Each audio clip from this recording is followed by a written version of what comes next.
let's just jump into it.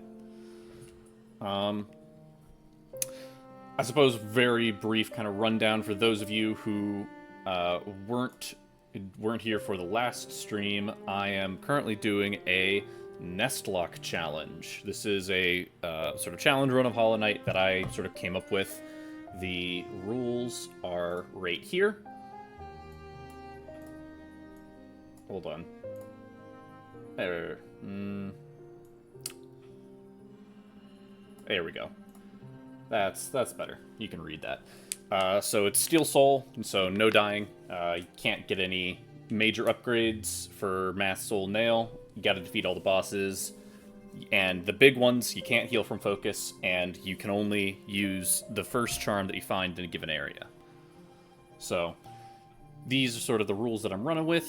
Let me go ahead and grab my chart so I can put it in the chat in case anyone would be curious about it. Put it in the chat in case anyone would be curious about it. Put it in the. Oh boy.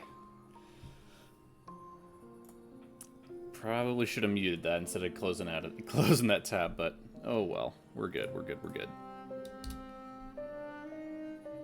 Okay. Everything looks good. We'll keep the rules up for a little bit, and then hopefully I don't forget to get rid of them.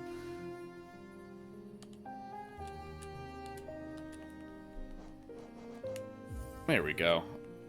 And look at that. I swapped around the A and the B buttons, so now it works off Xbox rules, which is what I'm more familiar with. So last time we got... hold on. That's what happened. Yep. So changing it in Steam caused funny things to happen. So we need to change this. There we go. There we go. So last time, we got through the Forgotten Crossroads, got,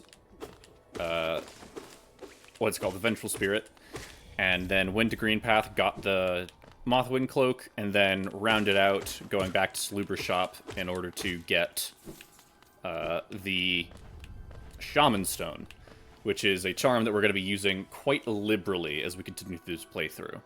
So our next step is to go to the next area that we can now access with the dash, which is the Fungal Wastes. Immediately making good use of our newfound power. For the longest time, I always did a ton of run-throughs of this game, and I never really wanted to invest into magic just because I felt like, you know, why invest into thing that doesn't always exist when can invest into nail that always is there. But the Nestlocke kind of run really opened my eyes to just how useful spells can be when you put the time and care into playing around them a bit more. Unfortunately, we're not going to be able to pick up every charm that boosts spells. One of them that we intentionally avoided, that I suppose we could double back to. Yeah, it's on the way. It's a slight detour, but it's more or less on the way. But, yeah, we avoided a few charms in our first run through Forgotten Crossroads because we wanted to make sure that the first charm that we got would be the Shaman Stone. But now that we have locked that down for Forgotten Crossroads, we're free to kind of pick up everything else. And, oh my gosh. You can just melt through people like butter.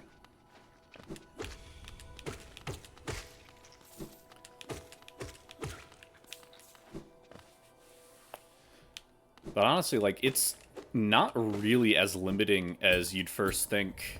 Well, it's limiting being able to having your spells, you know, tied to nail hits is limiting because it often competes with focus, which is a very useful ability that, well, for the sake of this, challenge, we're not using, which means that there's no real competition.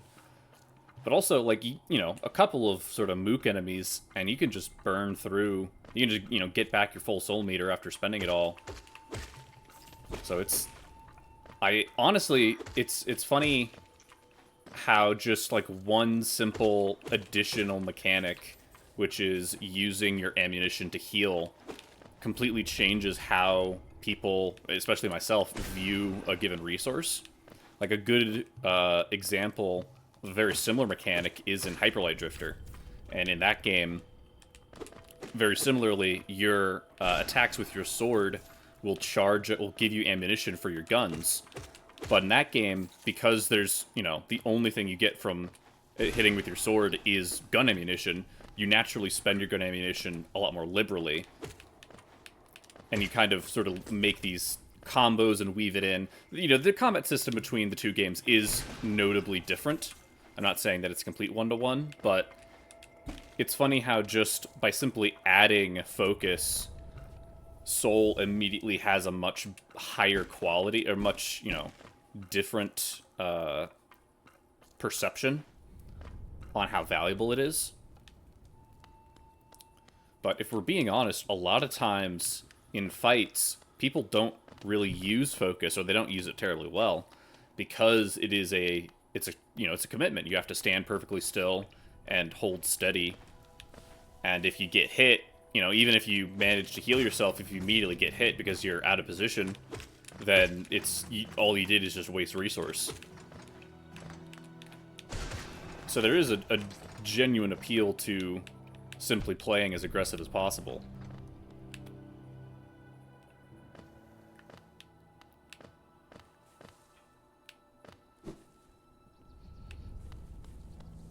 Okay. Yeah. Here we go. So there's something... Yeah, there's money. There might be something else down here. I can't quite remember. I don't think we have the upgrade for it, though. Am I thinking of somewhere else? I might be thinking of somewhere else. Regardless, this is where we want to go, anyway.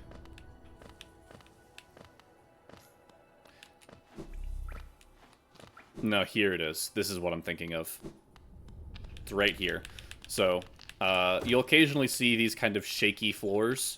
That is a sign of an ability we don't quite have yet. Oh, hey, Izzle. How you doing, man? Yeah, I'm just running through, Yo, what's good? Yeah, so I've been doing this custom challenge run that I made up. You can read the rules in the bottom right. I'll probably put them away for a little bit, after a little bit, but essentially, can't heal. Oh, I can heal via benches only. And I am limited in what charms I'm allowed to pick up.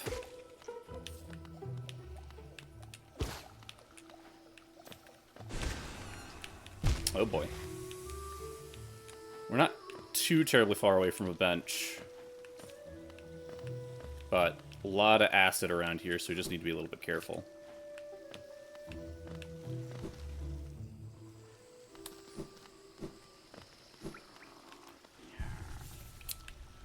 Here we have another friend. It's a funny little guy. Oh god, how do I even do this voice? I'm tempted to do the inhale voice, but nah. Don't try to sneak past me. I can smell you. Do you collect a lot of Geo? Give me Geo and you can see something nice. So, this is a charm salesman. He does sell really, really good charms. In fact, they're so good that we're not going to be using them. So, generally, hold on, let me go ahead and hide these rules now. So, Leg Eater sells 3 charms, and their gimmick is that they're really, really good, and like, honestly pretty cost efficient in terms of the amount of notches that's required to use them. However, if you die, they break, and you have to pay them a lot of money to fix them. So, when playing Steel Soul, normally those fragile charms become super, like, you know, they're just straight upgrades, because if you don't plan on dying to begin with, then there's no downside. However, because so many of my runs have had those charms equipped, I've just sort of made it a personal rule to not use them. And that and Fungal Wastes has a ton of really good charms in this area. And I have another charm in mind that I want to pick up before getting any other charms.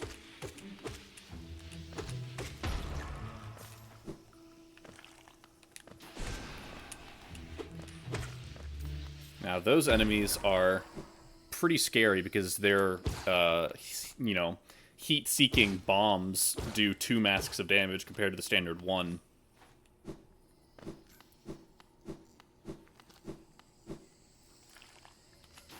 Oh boy. In my attempts to dodge the bomb, I just fell in the acid. Okay. So you just kind of gotta... they're pretty slow, so you just have to wait and be a little patient for it to kind of arc around towards you and give you an opportunity to rush past. Huh?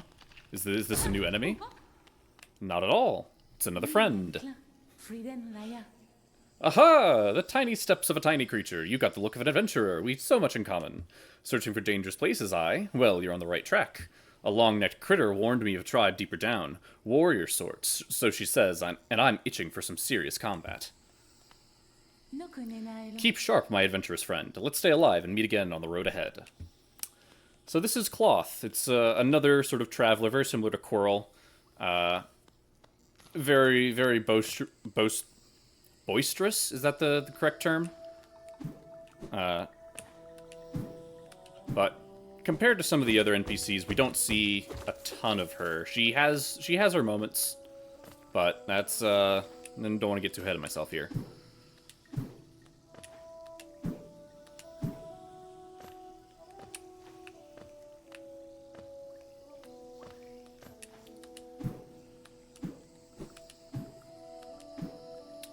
Yeah, I mean, there's a lot of good stuff has been coming out pretty recently. I mean, the entire reason I started this run is for the potential, the crumb, the sliver of of Silksong news that seems to be sort of ramping up.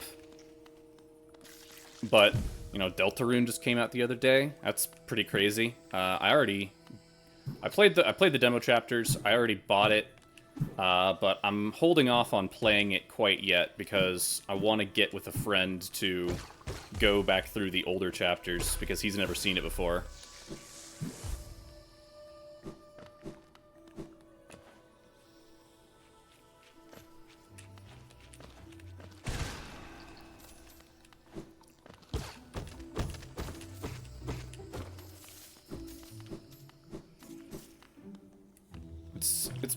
It's been fun to kind of see how the Deltarune community and the Silksong community have kind of gotten, like, sort of interacted, gotten along, clashed a little bit, because, you know, geez, Chapter 2 came out in 2021, so that was 4 years ago.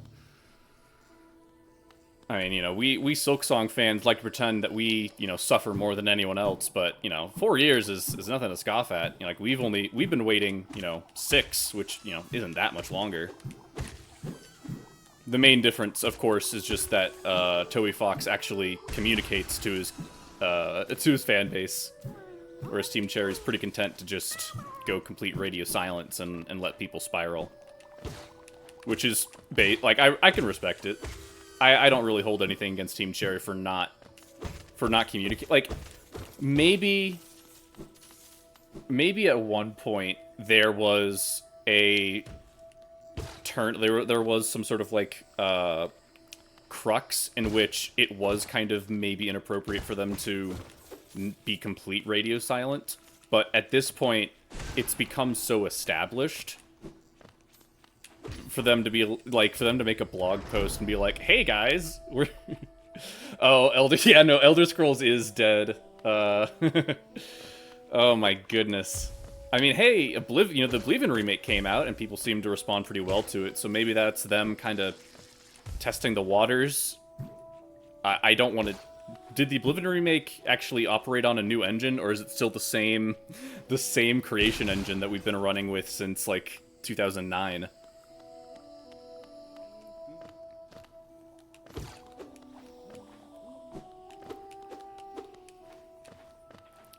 It's like, yeah, man, when was the same engine? Okay, yeah. It looked a lot better than the original Oblivion. But I'm not surprised that Bethesda would rather just kind of retool the same engine. Like, I mean, you know, game engines are super finicky and fickle creatures, and when you go out of your way to kind of make one custom for your purposes, all of your programmers don't want to change.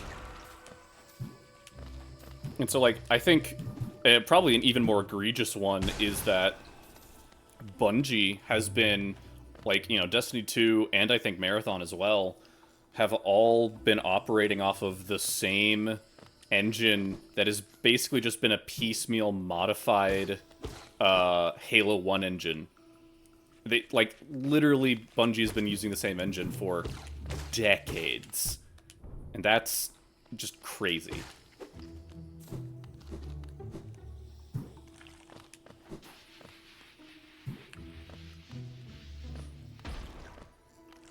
Okay, I am trying to remember how to navigate. The trouble with the fungal wastes...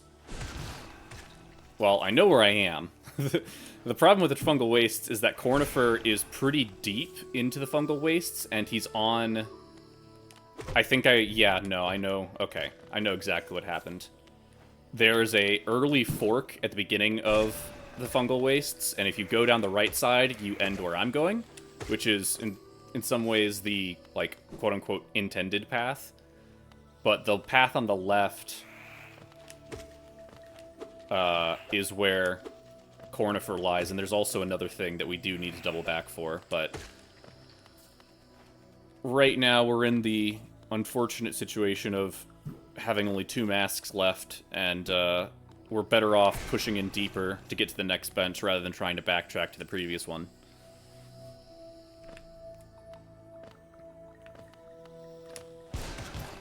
Luckily, Shaman Stone is putting in a lot of work, because these mantises are no joke. They're pretty fast if you... Like, they're telegraphed, but you gotta give them a lot of respect, otherwise they will take your lunch money pretty fast. The flying ones aren't as difficult, but of course, you know, flying enemies a little bit harder to hit. Oh boy, okay. So we're gonna pop this guy and then take out this guy.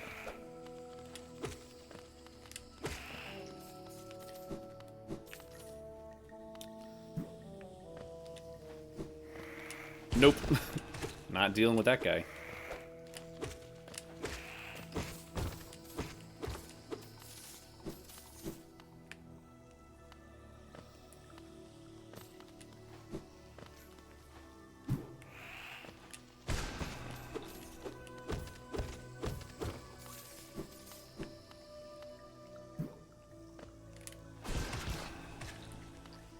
Alright. And here we are. Another bench. So I think... Can I... What's to the left of here? Okay, yeah. I don't want to go down here because there's a charm down there that I can't pick up quite yet.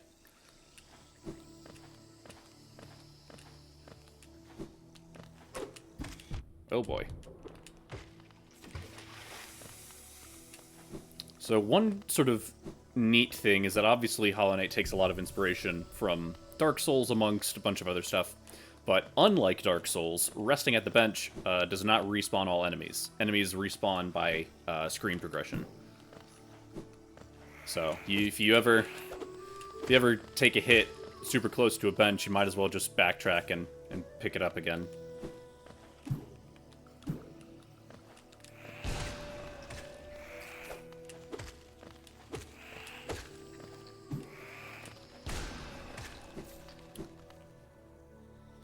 But here we enter into the Mantis Village.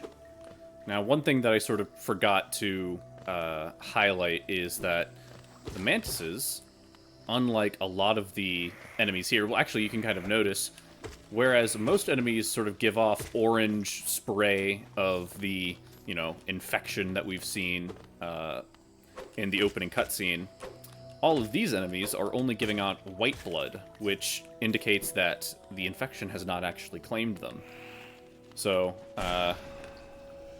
there's not really a ton of, you know, moral quandaries in Hollow Knight, but if there was any amount of sort of pause for thought about the senseless violence you're enacting, it's probably against the creatures that are actually sapient. However, I mean, they're the ones, well, I would say that they're the ones picking a fight with us. We are invading their home. So, yeah, we're just kind of fully in the wrong here. The knight is not a good person. They are just a man on a mission, you know?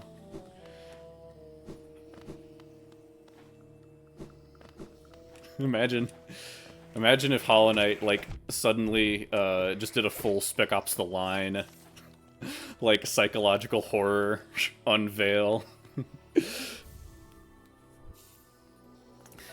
But after we decimate the village and raid their storerooms, we take the Mantis Claw, which is the game's wall jump. And here, oh boy, does the map open up now. Not only does the, like, one thing that's super sick about just the movement of Hollow Knight in general is that it's very responsive. Yeah, no, Hollow Knight's a great game. I mean, I've played it to death, but, yeah, one thing that's super cool is, like, you have a super, like, precise amount of control over the knight, compared to something like Dark Souls, where your character can almost feel a little lumbering at times.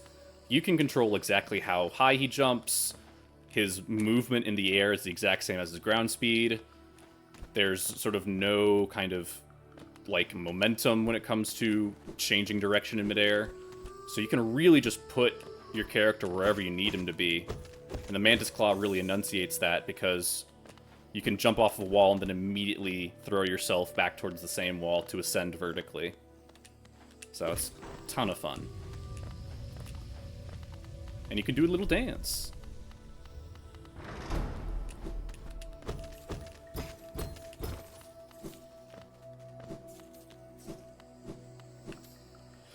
But with all of the funny switches thrown, the bottom half of the Mantis Village opens, and we descend further.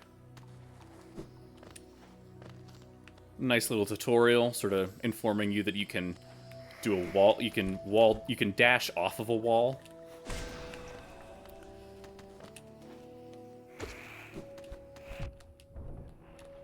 And another thing, sort of as I mentioned previously, dashing gets reset on doing a wall jump, so you're pretty solid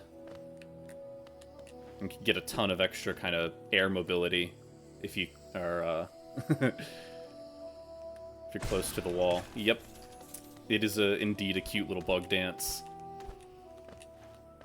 If the knight was a little bit lankier, we could even call it a stick bug dance, but no, he's just a little too of a small bean to be quite stick bug material.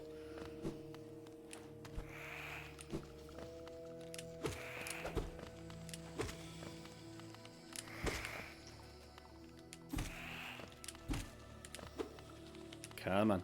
There we go. Okay. I could backtrack to the bench, because the bench in here isn't accessible until you defeat the boss of the area.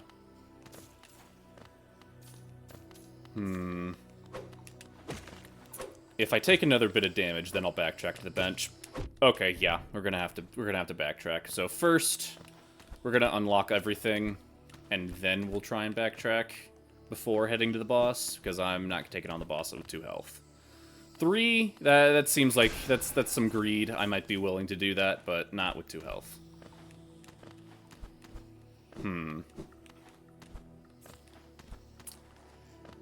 Trying to remember. Is it over here? No, it's not. There it is. Yep.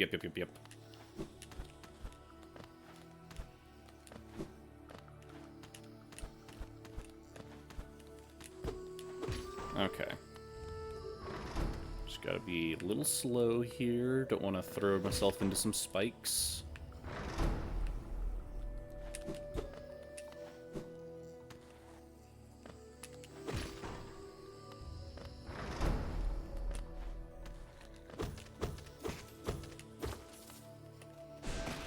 What? How did that not...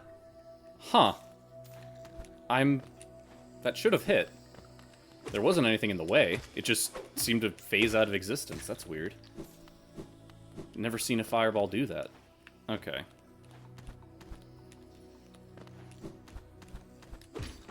Alright. Now that all the doors are open, now we backtrack. Get some more health, and then take on the boss.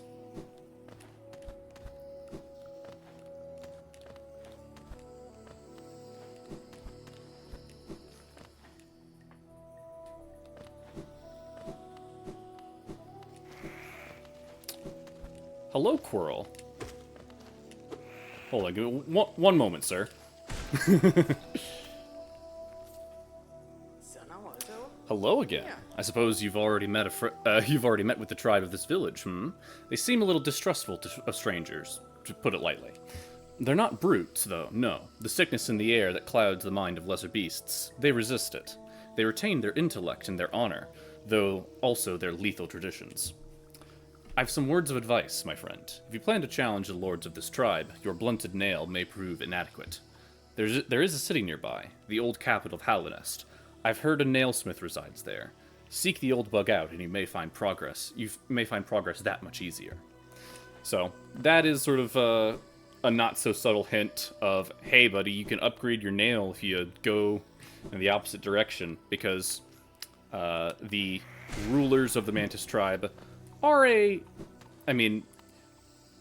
for this stage in the game, a fairly challenging boss. I've, fought them so many times, I really wouldn't even classify them as that, but, that's the game's way of saying, hey, do the Metroidvania thing and upgrade yourself if you don't want to get curb stomped. However, we will not be upgrading our nail at all in this playthrough. And, funnily enough, some sort of game mechanics that I was never aware of, while upgrading your nail does, obviously increase its damage and makes dealing with regular enemies a lot easier, a good number of bosses actually have their health scale with your level of nail. Because I think by the time you get the final upgrade of your nail, you're doing like 2 or 3 times damage. So if the boss's health didn't scale, you could just take them out in like, a dozen hits and just kind of rush them. So to compensate for that,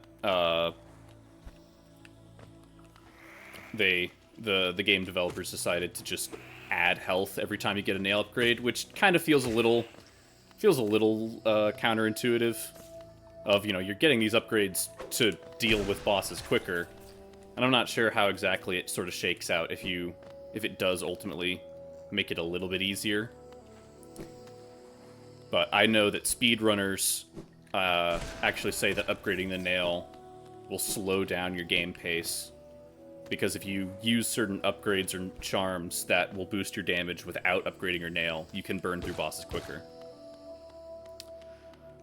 But here we are, and as you can see, sort of unlike a lot of the other bosses that will just simply scream and roar as they, their title card presents themselves, these 3 are a bit more,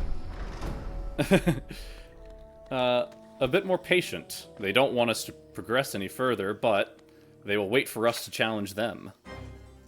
I do love that little animation of the knight drawing his nail and looking up. Hopefully we'll get to see it one more time, but it's always super, super cool. Just that little bit of sort of character. Like, the knight doesn't really have much of any character, but you can kind of see the sort of the defiant pose. Just the basic little stuff that I think, you know, the artist clearly put a lot of time, like, a little bit of thought and care into, which is always nice.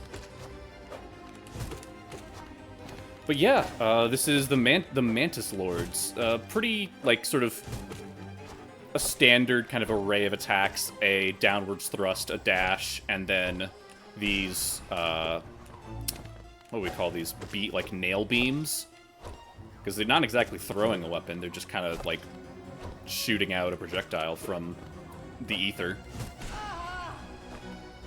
But it goes down pretty easily, and, well, the first one goes down easily anyway, and now we have to fight two of them.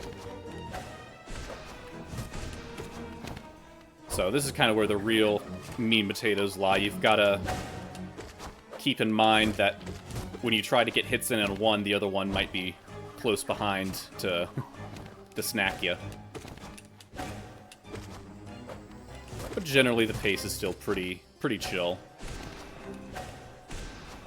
I need to be a bit more, I keep just truly muscle memory, has me wanting to save my soul. Like, what if I get hit? And then I have to tell myself, idiot, if you get hit, you do nothing.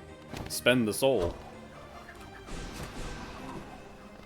You can also use the Vengeful Spirit to both stall in the air, like I did there, to stay over the projectiles.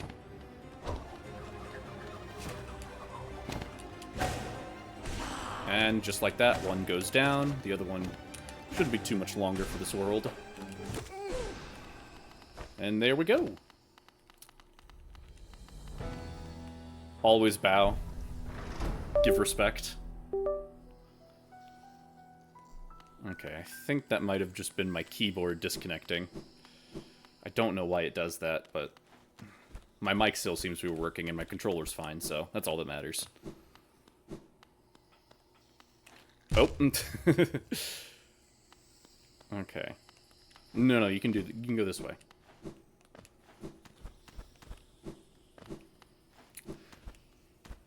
But hopefully, yeah, once when I move to a different room. Here we go. Yep. Now that we have beaten their leaders, all of the mantises show us respect, and they will no longer attack us, provided we don't attack them. So, honestly, that's super cool. And it just kind of goes to show how sort of actually sapient and intelligent they are.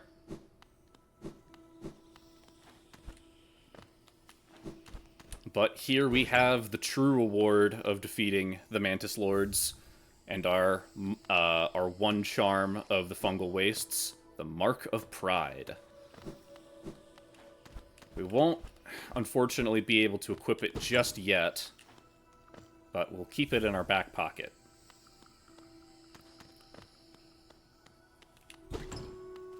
Alongside a funny Hallownest seal, which we will hopefully be able to show off a little bit later. Some nice money. And of course, the ever so lovely bench. So, I can at the very least sort of demonstrate what the Mark of Pride does. It very notably increases the size of your nail swing, which is super nice. Allows you to pogo easier, allows you to be a bit more safe and when making your hits. Great charm. So, once when we have enough notches to equip both the Shaman Stone and the Mark of Pride, that's what we'll be going for.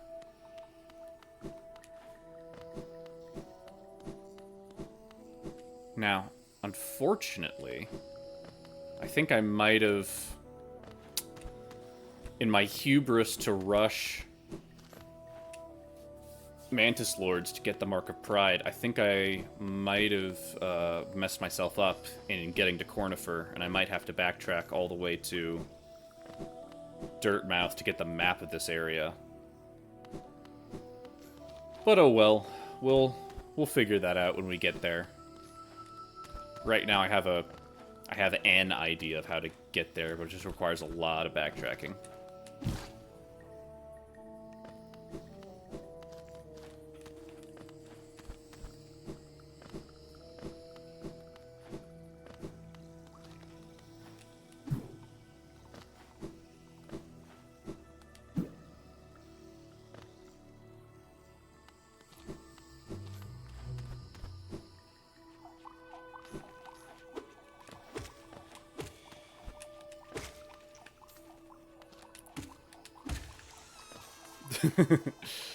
Again, the sound design of this game is just always on point. Gotta love the little, you know, dying balloons.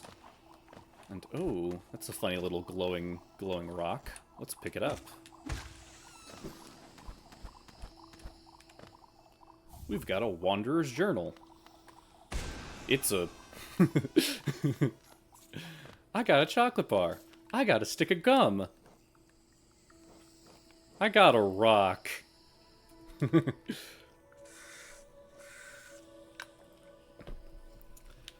So yeah, in the world of Hallownest, when you don't have the luxury of parchment and quill, you just take some paint, smear it on a rock. That's your journal.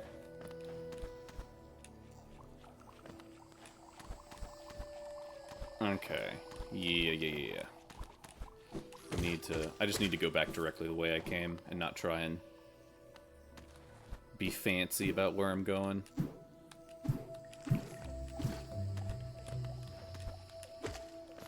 So I think this should be a shortcut to where I want to go.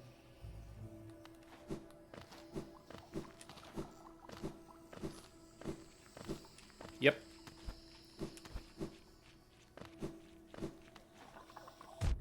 Oh. Dummy.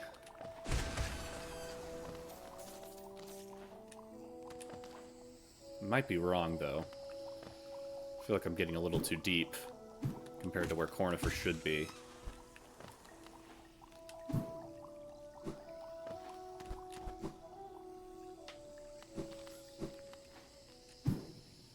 Yep, I'm too deep.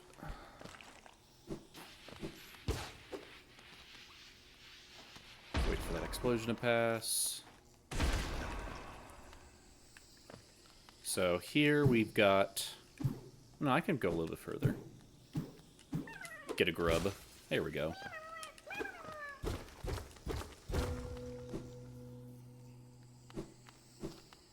And then I want to be very careful here.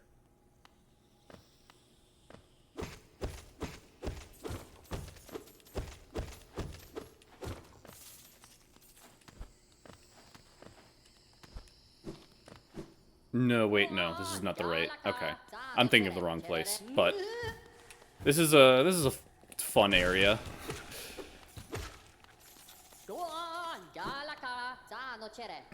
Oh, radiant being, we are blessed. Your rays touch us, your warmth fills us. Hallownest is born again, united in your blazing image. Oh.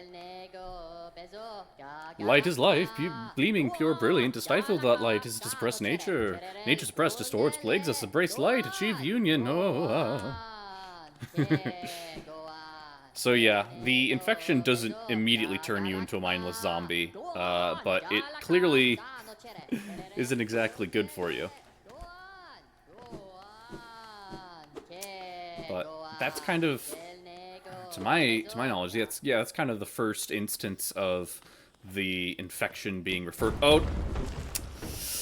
I got baited. I got baited so hard. Okay. I can't believe I fell for it. Like a fool. Like a fool. Alright, well... Welcome to Deepnest. This is a fairly dangerous area. We have 3 health. And, most importantly, no lantern. And, Deepnest is not just regular darkness, it's advanced darkness. And it's got... oh boy. Okay. So this might be where the run ends. I'm gonna be 100% honest. because I am out of position. I normally don't fall down that hole because I don't get sidetracked. And there we go. That's the run.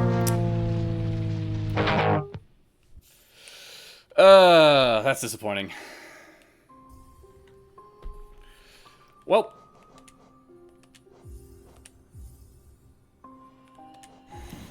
not much more to do than to go at it again. But man,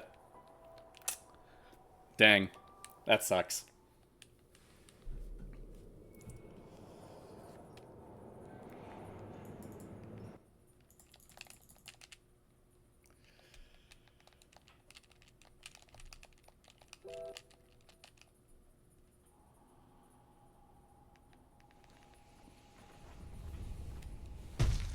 Oh, you know, actually, one thing that we can do. Hold on.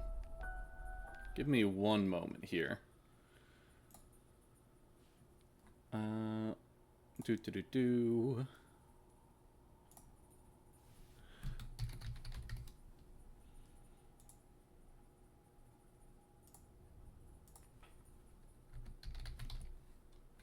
Oh, when I was referring to my keyboard getting disconnected. Yep, my keyboard, it sure did get disconnected, all right. All right, select font, bring that down, something a bit smaller, and a little bit bigger. There we go. All right. Let's actually move that to bottom right.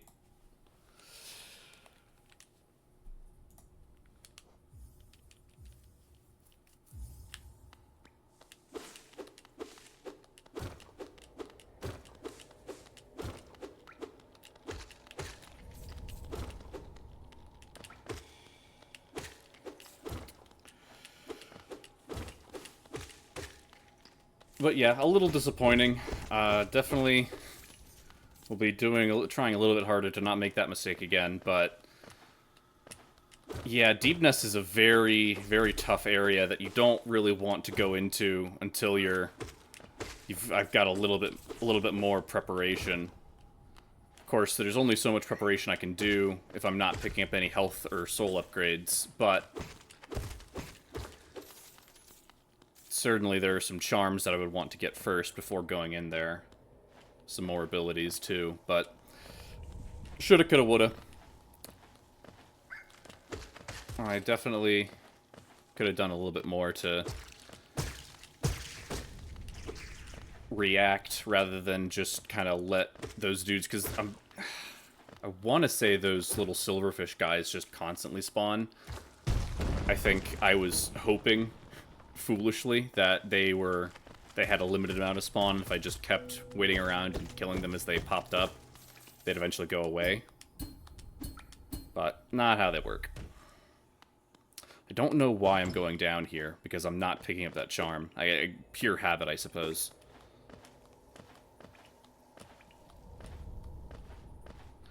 But at least this time, unlike in the first run where I accidentally picked up that charm, I won't pick it up. And that means that I have the ability to, at a later time, come back to the Howling Cliffs and get the charm that I actually want from here, which I think, probably not tonight, but maybe the next time I stream this game, if I rush Mantis Claw again, I could make a beeline for it, and it's honestly a pretty good charm, so that might be the goal.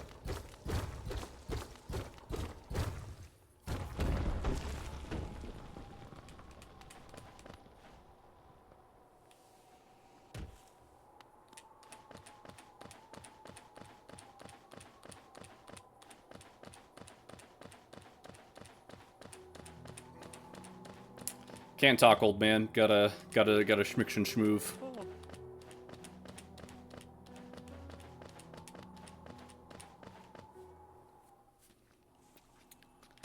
Yeah, I definitely think this time around We're gonna make up a lot of time pretty quickly because I am not interested in reading all the dialogue and getting all the doodads. We're just gonna rush. Gonna rush False Knight, get a green path, get the cloak, and then get back to Fungal Wastes. I think if we're quick, we can maybe get back to where we were in like an hour, hour and a half.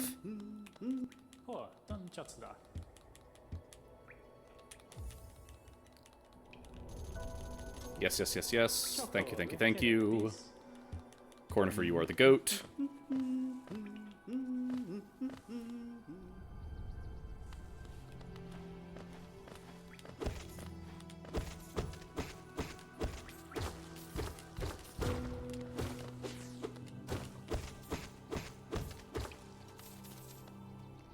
Picking up some money.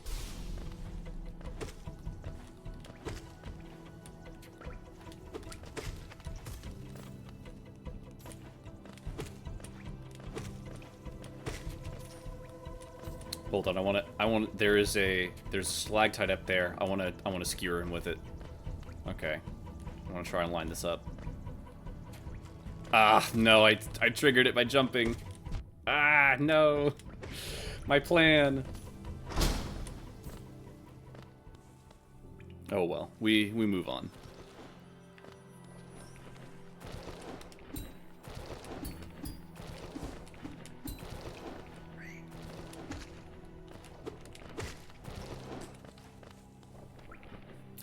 Alright. I suppose I don't need to kill Grosmother right now, because I'm gonna double back here to get to Salubra anyway, so might as well just save it for then. I do want to at least do a full loop around Forgotten Crossroads just so that I can unlock the gate on the other side for future progression. Okay. We're fine. Here we go.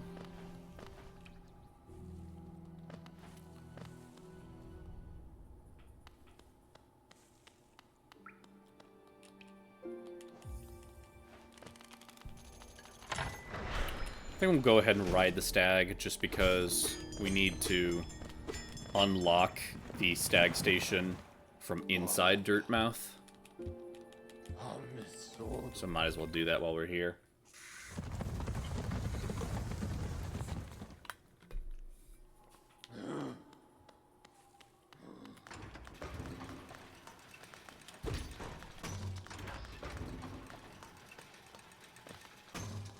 If we had enough money, probably a good time to go purchase the quill, but I think it's 120 geo. We only got 68, so next time we find ourselves back at Dirtmouth, we'll have enough money from False Knight to buy it. But again, now that I'm not really concerned about trying to comb everything, I'm not going to get as lost.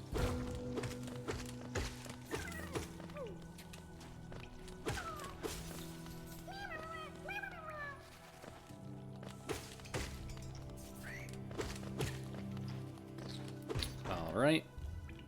Got that. Now we go in.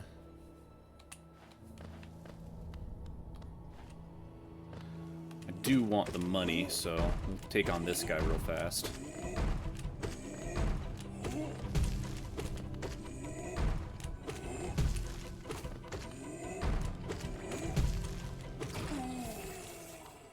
His bounce attacks not only does less damage, but allows you to get 2 hits in by jumping over it and then landing with a hit and then immediately doing another hit afterwards. So honestly, you want him to butt bounce as much as possible, because the overhead is just too scary for you to try and greed. Speaking of overheads, I guess fighting game terminology triggered my brain. Did you guys see they're making Arc System, the Guilty Gear people, are making a Marvel fighting game? Thought it was pretty interesting. Like the art looks beautiful. Like I really love the character designs. But, you know, I'm a pretty easy man to please when it comes to that kind of stuff.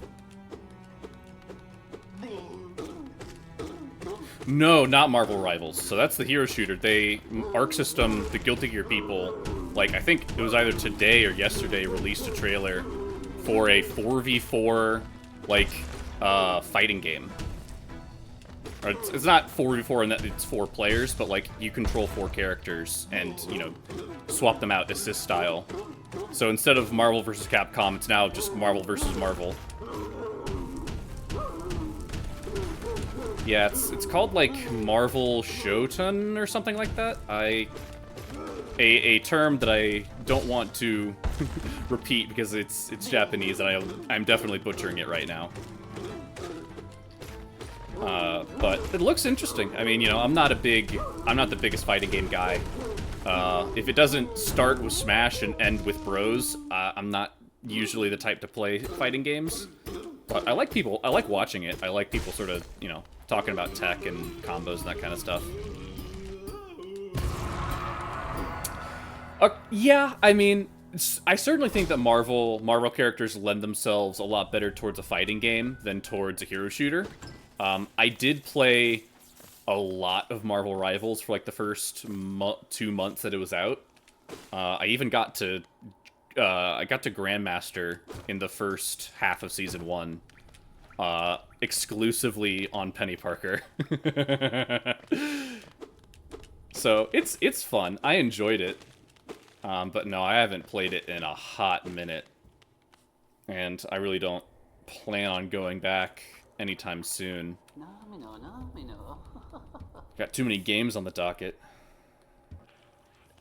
Oh, Borderlands 2 is free? Yeah.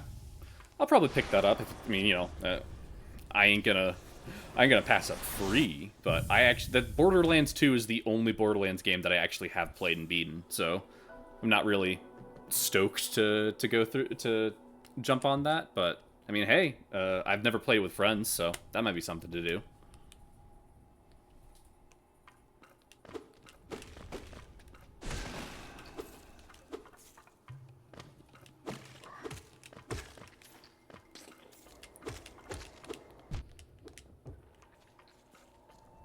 All right.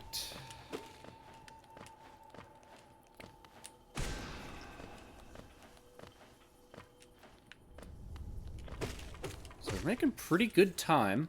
I think if Green Path goes this smoothly, we'll be able to get back to where we were before I have to end stream, so we won't have lost too much progress.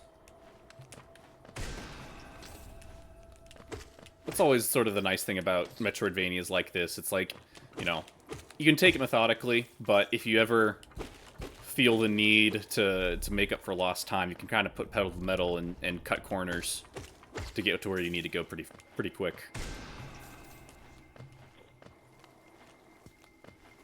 Yeah, Borderlands games definitely shine the best. Play with friends. Yeah, scaling. Yeah.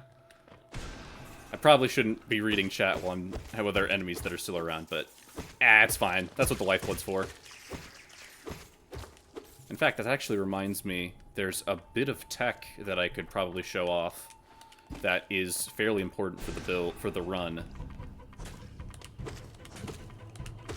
Provided that I don't lose... the lifeblood before I can show it off. Can't pick that up yet, unfortunately. We'll have to come back for it. Yes, Grandma, we cleaned out your attic. Now, please unlock the door. So we're not going to take that bench, because even though it would restore our health, it will cause our lifeblood to go away. And while normally benches are the only way of us to heal, there is one other alternative.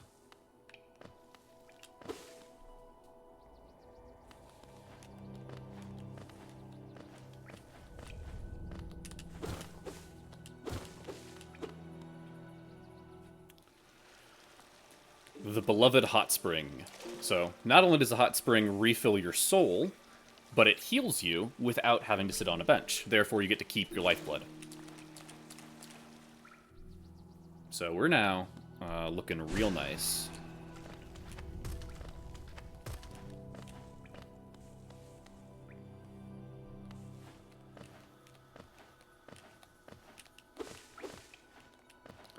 And I think... no, I wanna get back to where we were quickly, so I'm not going to take on the Brooding Mawlick. I definitely could, and I've done it before. But we're up. Of course, it's the frickin' tick that that gets me. But we're just gonna rush Green Path. How generous of you to spit out your child so quickly. Ooh, this is another chance for me to try and get the Green Path skip. Because I flubbed it twice the last time. So, one more opportunity to not mess it up.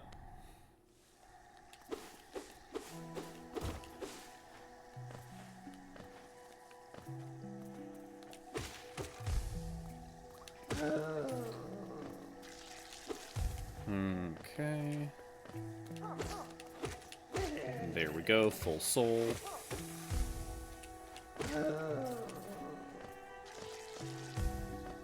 You gotta be a little careful there because the gas explosion that those enemies give off can cut through terrain. So if you're not careful, you can get sort of sniped by it.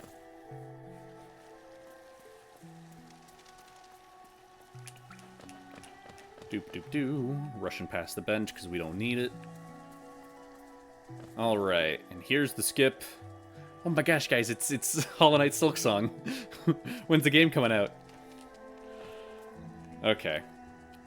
I'm gonna try and do this. So normally you need the dash in order to make this jump, but we're gonna try and do a little funny tech. Nope.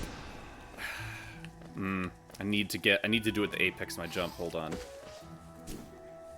I'm gonna try and get a little bit more soul from the enemies nearby. Okay, that's enough for 2. I think you can do it with 2. We'll try it with 2. Nope. Okay. Well.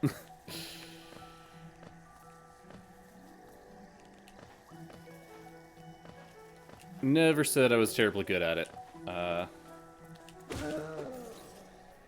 But yeah, if you manage to use the backwards thrust that the Vengeful Spirit gives you,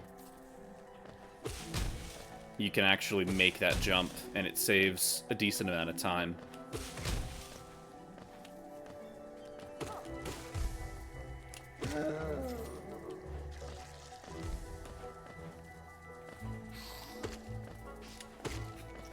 Oh boy, hope something doesn't fall on my head.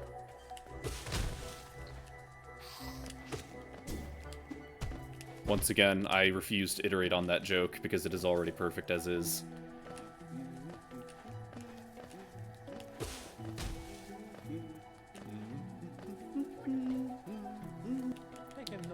Yep. Nice to meet you. No, I won't ask for your name. Give me your map. Thank you.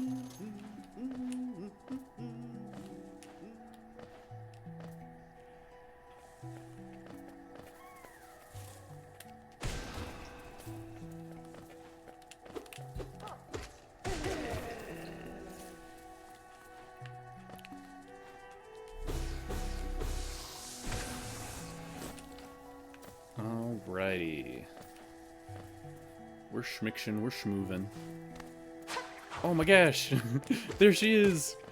Get her! When's the release date?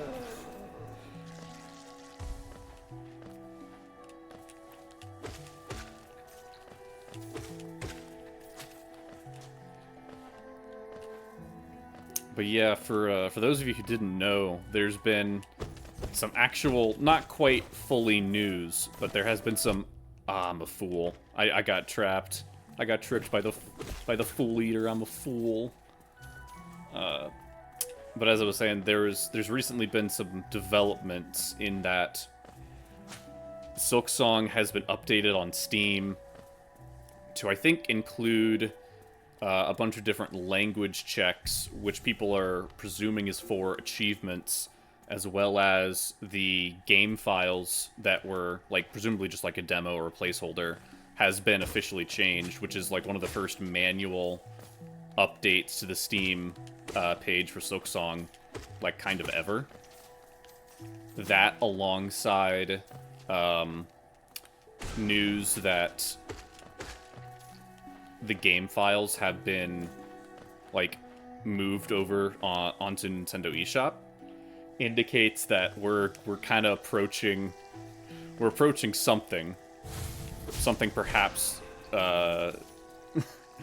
inclining itself towards a release date. We can't even say, like, it's so funny that, like, all of this all of the hype, all of the sort of news that I keep in touch with is just like, oh my gosh, guys, we might maybe get a release date for when the game might come out. But honestly, at this point, well, I'll take it. I'll take anything, man.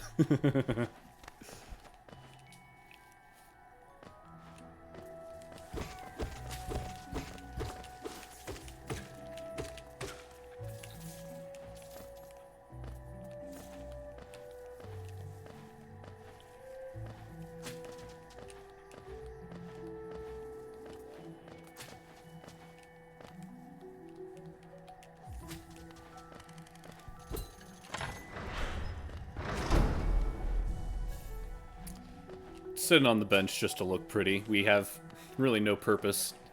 We don't have any charms yet. Yeah, because I didn't pick up any in the last two areas I've been in, so.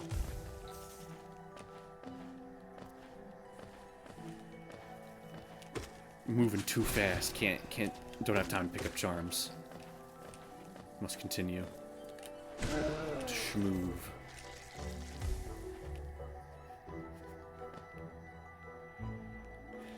Yeah, yeah, I know Hellboy is... I don't know nearly as much of Hellboy as I feel like I should, because I know that it's a good series. It's a graphic novel comic primarily, but it also has had, like, some pretty decent movies, I think. But yeah, I don't know. The only thing I really know about it with any amount of confidence is the funny fish guy won an Oscar for a romance. Which, honestly... when you take your, like, Creature from the Black Lagoon, Mother Hubbard, and make an Oscar-winning performance out of it, you know? Like, respect the hustle, man.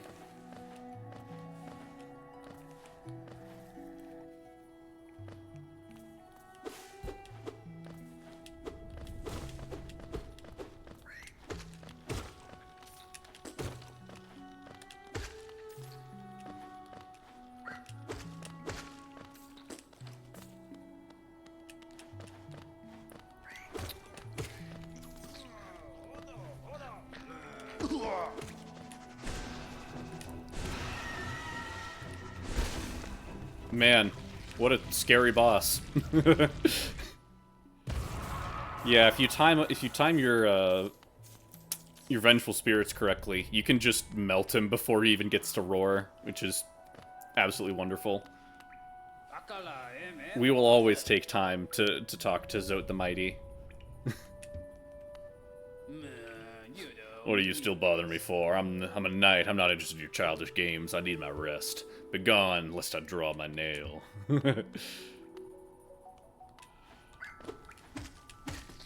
But yeah, you know, once when Silksong finally releases and makes a skongillion dollars, I think, you know, the fans will just next demand for Hollow Knight Zote Boat, and the cycle will continue once more.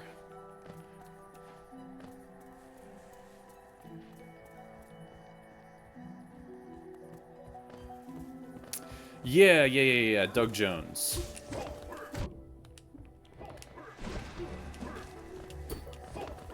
Yeah, I'm not a super big movie guy. I watch my Marvels and whatever whatever movie my parents will be like, you haven't watched that movie? You need to. It's really good.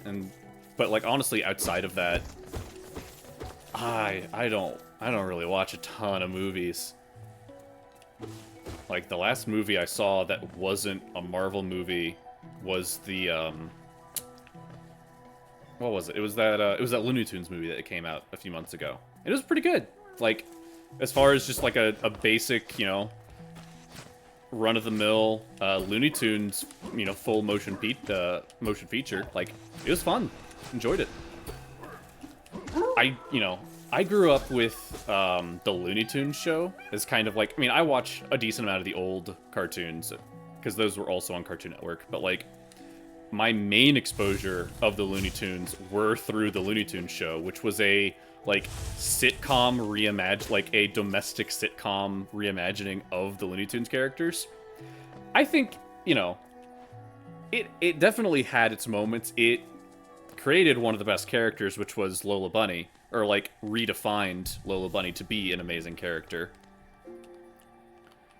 But you know, it wasn't really Looney Tunes, and one of the things that it sort of leaned on, I think, a little too heavily was making Daffy Duck just an awful, horrible person. And that it had its humorous moments, don't get me wrong, but that dude was just straight up evil, and he honestly, yeah, like, Daffy Duck and the Looney Tunes show was just a menace, straight up, like, ruining people's lives. And so the movie, like having The Day the Earth Blew Up, you know, show a Daffy Duck that's just kind of unhinged, but not in a, like, malevolent way, was honestly so refreshing. Because it's nice to just have a character who is just a screw-up, but not, like, what does actually, like, mean well and intent, like, I don't know. I think at this point in our media landscape, sincerity has really started to make a full-fledged comeback of just like, I don't want people to constantly make, you know, sarcastic jabs at each other and like, I don't want the constant energy of people feeling like they hate being there. I just want people to like be happy and like mean what they say.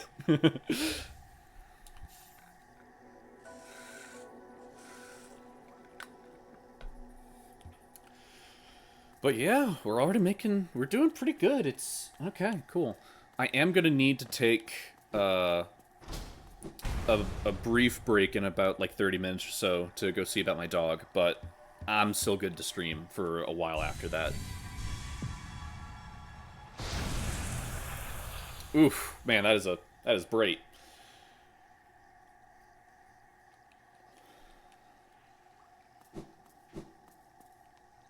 Got my lights dimmed in here, and so that was just kind of a flashbang in my room.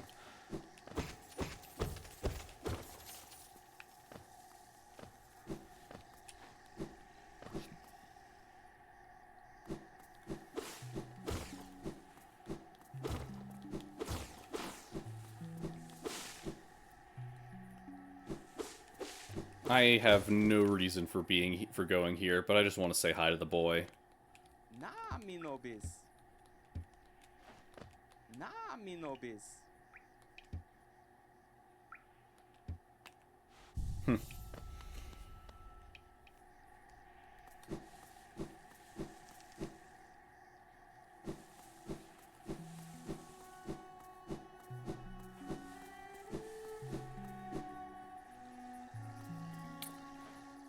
Alright, so we're gonna make a mad dash. Well, do we want to pick up thorns again?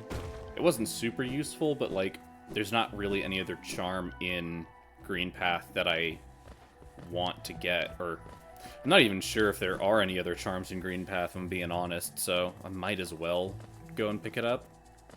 It should be on the way, as long as I don't get too sidetracked. Immediately get hit. Okay. I'm trying to think where it is positionally. Okay, yeah, no. Now I remember.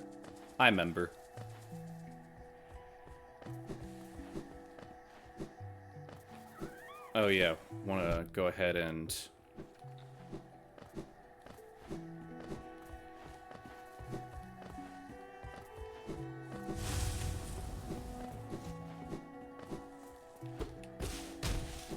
take care of that. And then we fall down here. Yeah, now we're close. Don't get sniped.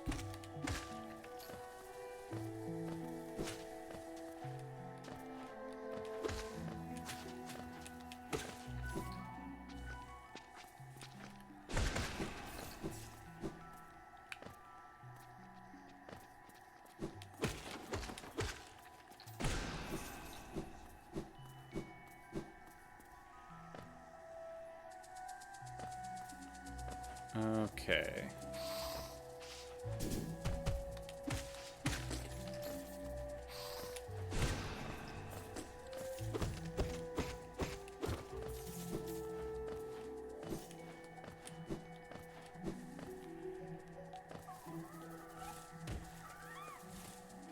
Ah, that's not good. This happens when I'm trying to go too fast here. But this is still one more health than the last time I did this, so we should be fine. It'll be fine. Nothing to worry about. Okay. Flub the first jump. It's fine. Nothing to worry about. We're cool. We're J-chillin'. See? Easy. Not even worried. Not for a second. Not in my life.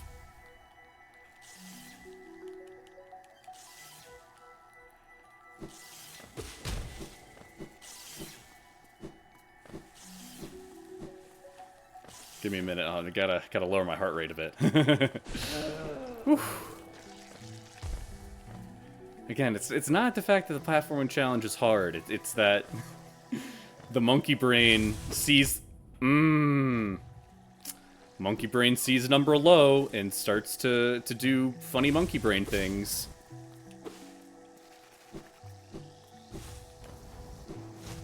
But we're close to a bench. So we just take it a little bit slow in this room, don't get sniped.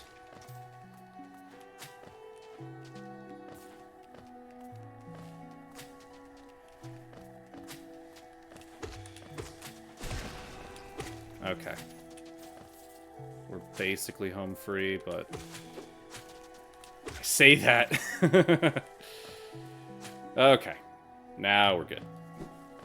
Nah, no, not even worried. No, never for a second.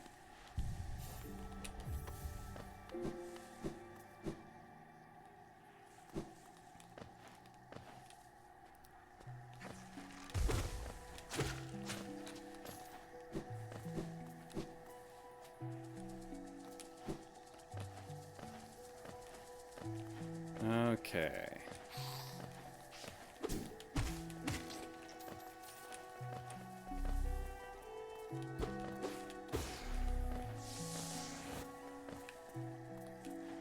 Oh boy, that was dumb. That was dumb. I was trying to think. Saw the sort of mossy outcropping and assumed that there'd be a little platform, but I don't know why, because it's never been there before.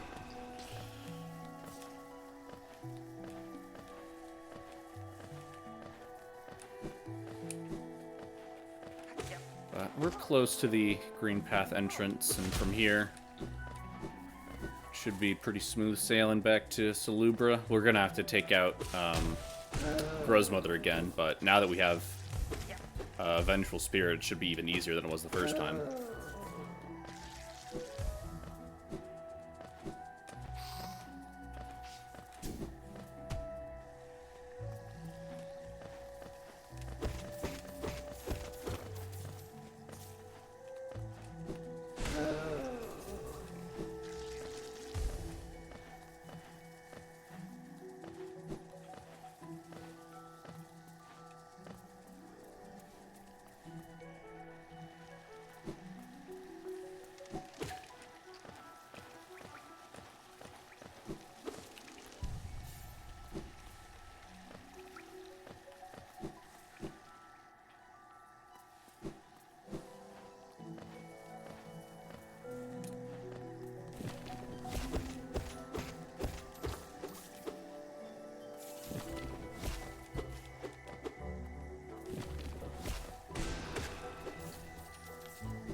Yeah, Ron Perlman. Yeah, I've seen, like, you know, YouTube shorts, the slop machine that it is. I've seen a couple of Hellboy clips, and they're all good.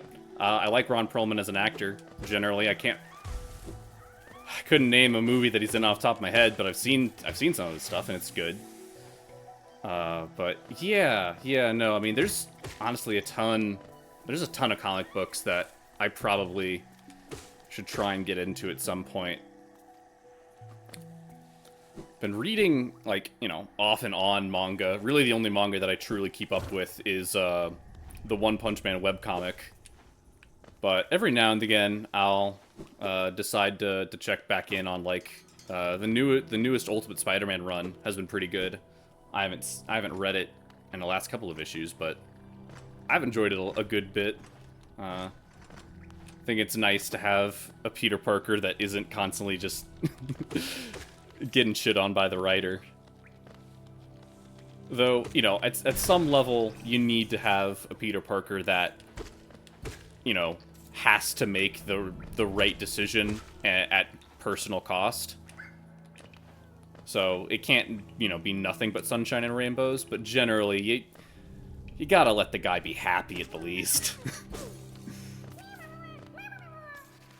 You know, it just doesn't help to have, like, you know, Spider-Man is such, you know, a resilient symbol of determination and sort of hope and, like, obligation. Like, you know, his entire thing is, like, debt. It's, you know, this sense of having to do the right thing because you have the ability to do the right thing.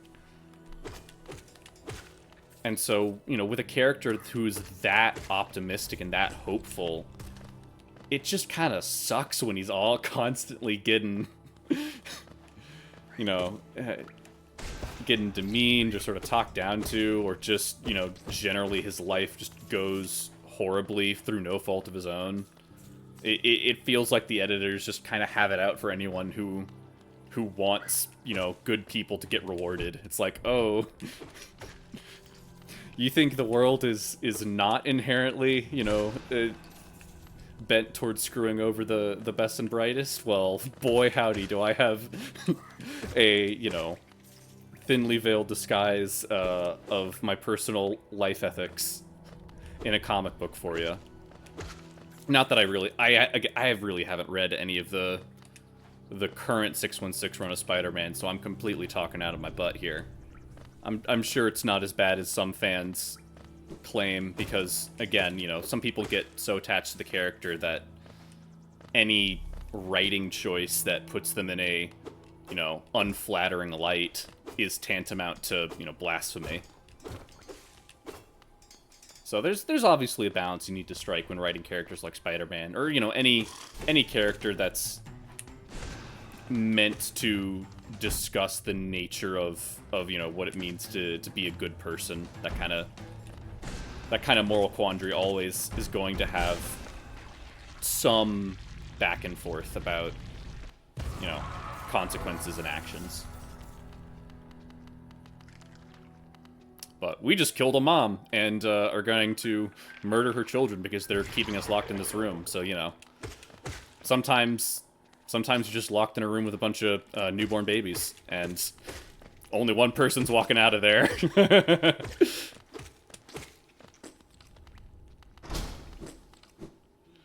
Honestly, whoever made those doors, I feel like whoever designed those doors is the real villain, if you ask me. Because, you know, I don't want to kill those kids. Like, they haven't done anything to me, but, you know, I'm stuck in this room, and there's only one way for those doors to come unstuck, you know? I could buy all three now, but I don't. Let's see. That's 550, 670. Yeah, I still have enough for the quill, so I'll just go ahead and buy them all. Oh wait, then I won't have enough. I didn't quite think this through. I have enough for the charm, but not enough for anything else. Oh well, we weren't really intending on backtracking to to Dirtmouth quite yet, I suppose. I cope, as I say to myself. Wake up, Sly. Slap, slap. Get out of here. It's gross. You've been tripping for... Bro, it's been 48 hours. You haven't moved. You've been staring at that wall and murmuring about colors.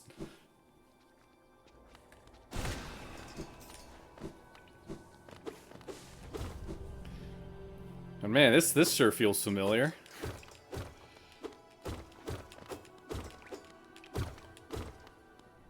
Almost a full 2 hours later, and we're at the start of the stream again.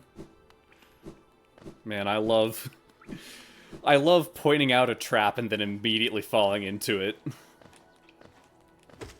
That's still gonna mess me up. I can't believe I was like, I gotta be careful. There's a trap here, and then because the trap, if I'm correct, if I remember correctly, the trap doesn't activate when you walk through it. It's when you walk back. That's just messed up, man. Like that's a special kind of. The devs knew exactly what they were doing with that. All right. Wait, no, it's here. No, it's not here. No. Do I go ahead? Actually, yeah, no.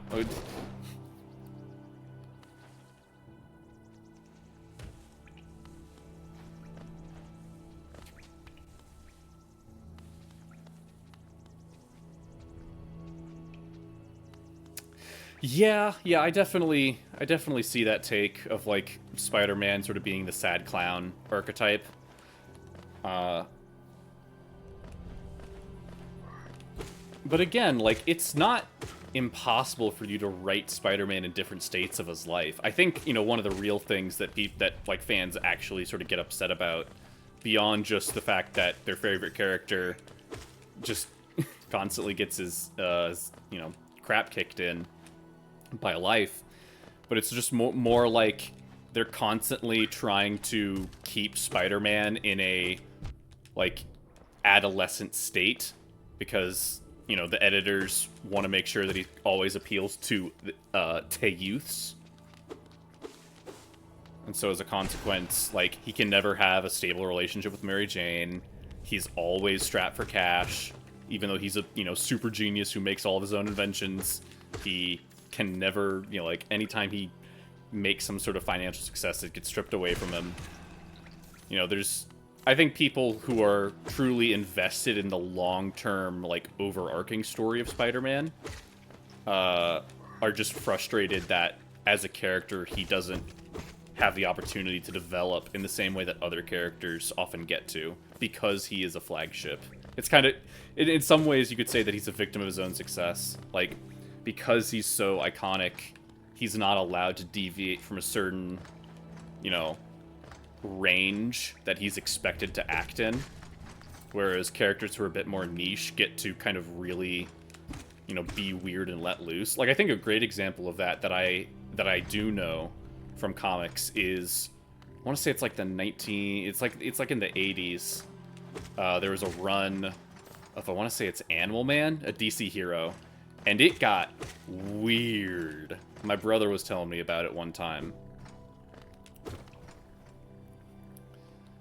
But, like, you know, when you're writing for a character that nobody really knows or cares about, sometimes that's, you know, the perfect opportunity for the writers to really kind of flex their muscles.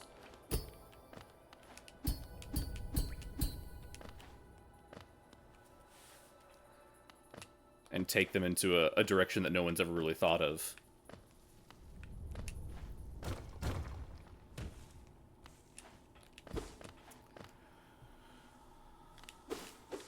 But yeah, I mean, I actually, you know, and talking about sort of sad clowns, I actually really liked, I remember when I was younger, I watched a lot of Comicstorian. Also, you know, rest in peace to a real one. But yeah, I watched a lot of Comicstorian when I was younger. And I remember, like, I think one of the more recent Deadpool runs that was out at the time, I think was literally just called Sad Clown. Or maybe that was just what the community kind of referred to that arc as.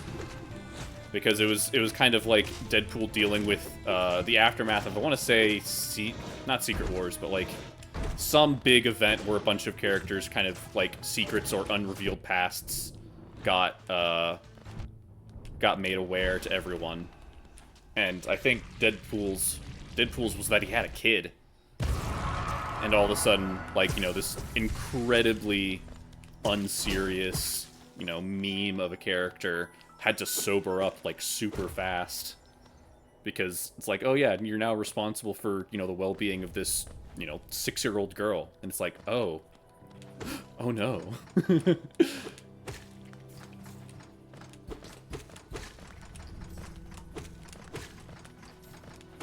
And I honestly think, you know, sort of wrapping back around to sincerity, I think that was something that the most recent Deadpool movie, and maybe I can't speak super well for 1 or 2 because I have either not watched them fully or remember them very sparingly.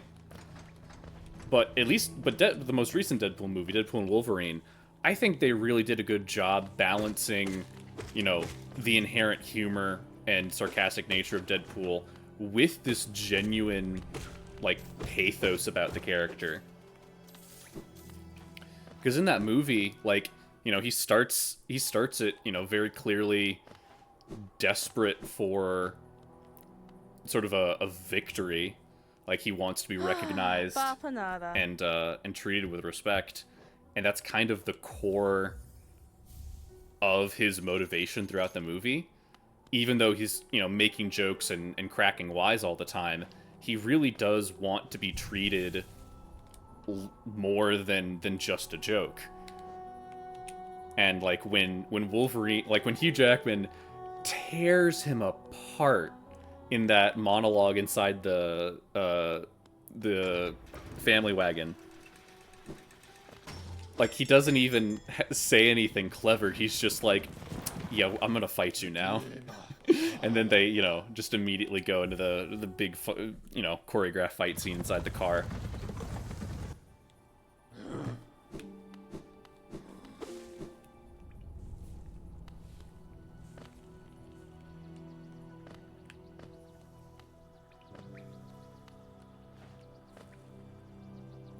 But yeah, I always really enjoy when a very goofy character kind of has that very sober moment, because it reminds you that the character is still, like, a well-rounded person. They're more than just a collection of jokes or stereotypes.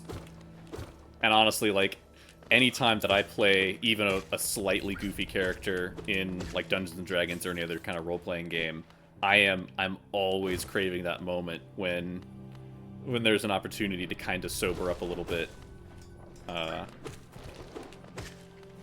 In a sort of local game that I'm in, I'm playing, like, I'm playing a kobold monk with a, like, very, very cheesy Brooklyn accent. And you know the vibe. Like, I don't even have to elaborate anymore. His name's Mud. Like, you know, like, just with that alone, you know exactly what this type of character is, what he's after, the whole vibe. But then, like, the most recent session, my DM was just like, oh yeah, hey, your mentor character is, on his deathbed from a magical, uncurable illness.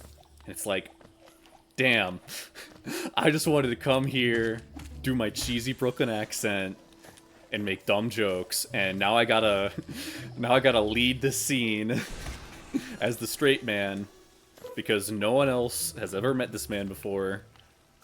The other players aren't super big role players, so it's like I had to carry that scene on my back so hard.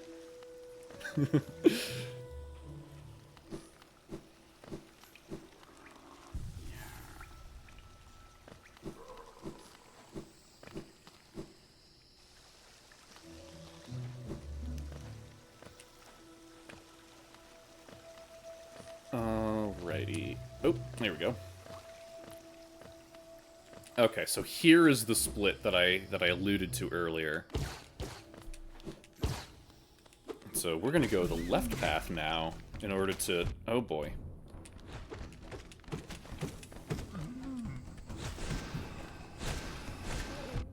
Dang. But yeah. These dudes are kind of annoying. The head slam, I think, does decent damage. Might do too. So you just gotta be careful. Take it slow. And they go down. And for our troubles, we get another charm notch, which is very nice. You start with, I believe, 3 charm notches, and you can get up to 11, including the DLC. So there's only 8 in the game, and I want to say 4 of them are you have to buy from Salubra after collecting a total number of charms. So yeah, charm notches are pretty hard to come by. You gotta grab them when you can.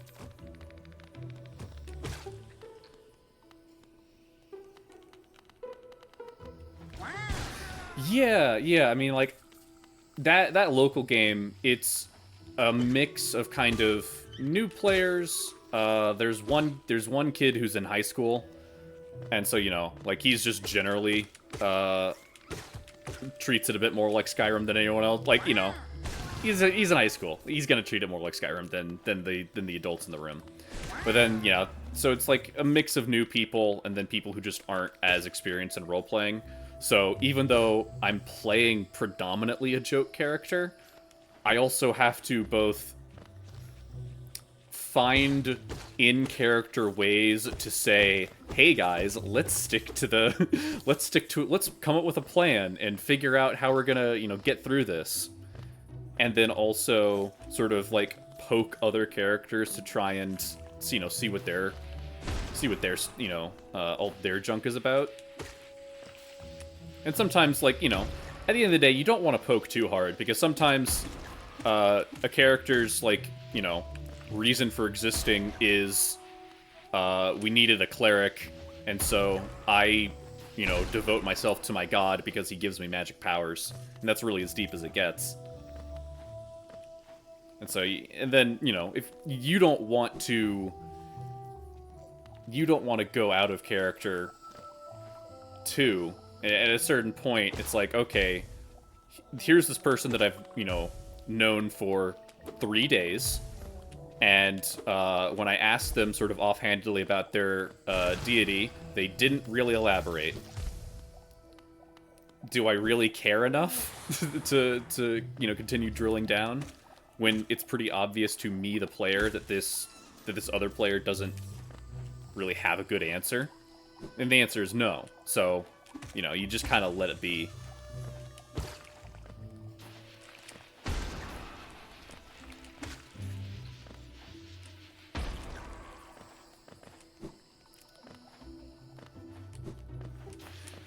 But yeah, D&D's always a fun time. It got me through it got me through college. Like, it was I don't want to say, well, no, it wasn't. It was only most of my social interactions. It wasn't all of them. It was only most of them.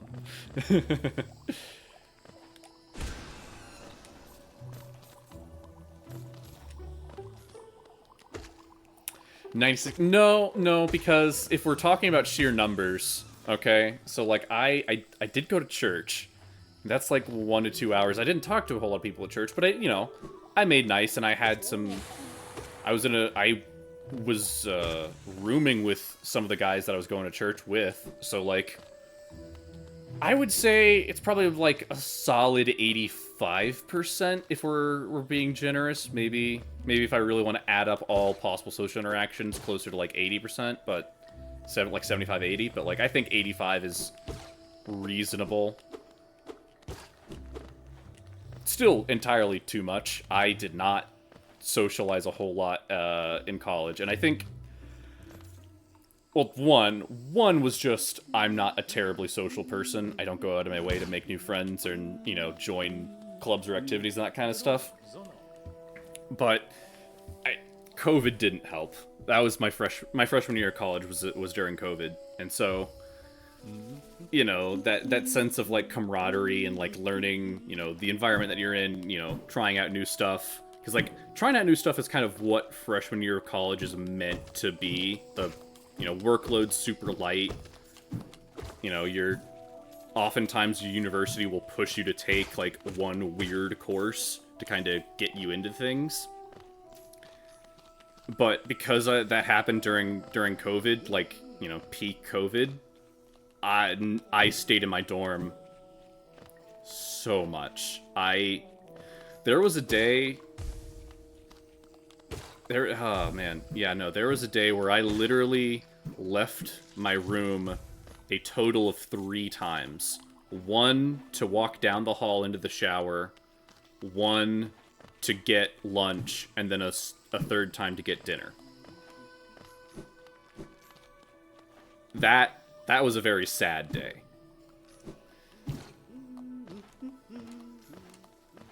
And like, yeah, that was. And I spent most of the day on the bed watching video. Like, that was just. Ugh. I'm very glad. Even if my life hasn't really shaken out in the way that I kind of thought it would, I am very glad I'm no longer in that state. That was kind of peak awfulness. And I'm now lost. Okay, I think I just need to hard backtrack to the top. Yeah, that's what I need to do.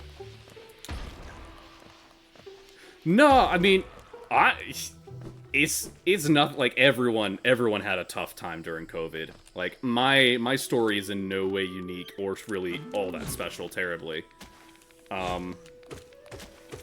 And I mean, you know, one consequence of being stuck in your dorm all day, slowly going insane, was I was able to drill down into a new hyperfixation that turned into D&D. And hey, wouldn't you know it, I now know too much about Dungeons & Dragons 5th edition. Because instead of going out and socializing, because there was a pandemic going on, instead, I would watch Campaign 2, yeah, clean doorknobs. Honestly, yeah, definitely, some people got through the pandemic a whole lot better than others. I feel like the real problem with the pandemic was, like, for people like myself, who will naturally gravitate towards not doing anything, just staying inside and, you know, entertaining yourself with video games or other media. The pandemic was an excuse to play into your worst habits. And that, you know, it wasn't so much that it, you know, it's like, oh no, you know, the coronavirus, you know, locked my doors and, and, you know, forced me and, you know, glued my eyes open to watch YouTube for, you know, 18 hours straight. No, I did that. That was my choice. And at some point you have to take responsibility for it.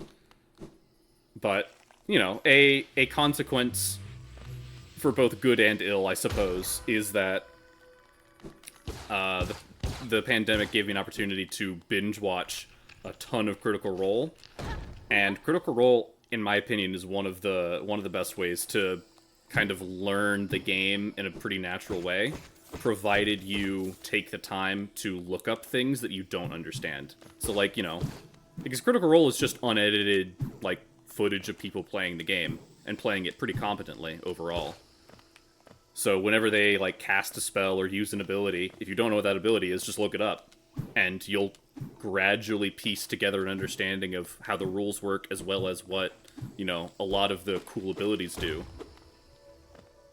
And then from there, you can kind of assemble a character, and bingo bango, you basically done all of the legwork required to play D&D. Last thing you need to do is go on to some online forum, you know, do an anonymous LFG and, you know, roll those cosmic dice and see if you if you get lucky.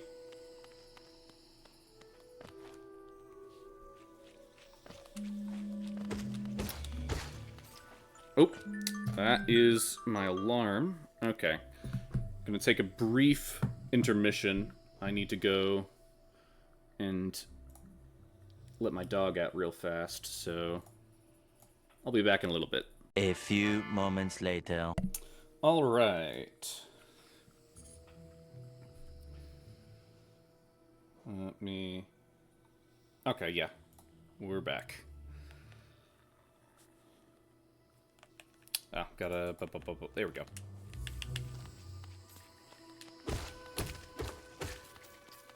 Yeah, your dad watched Critical Role during the pandemic. Yeah. I think that's...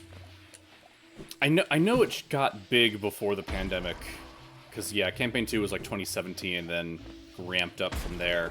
But I definitely think that it certainly helped a lot of live plays kind of get on the map and build up some steam, because it was... You know, it's easy content, man. Like, as long as, well, provided that your players and your DM are very good at what they do. Like, you really just have to turn on cameras and just go. Although I do like other live plays that are a bit more edited. I mean, you know, Dimension 20 is probably, like, at this point has probably just become my default favorite. For no other reason than the cast is always just stellar, and Brennan is a phenomenal DM. Like, dude's a freaking wizard, man.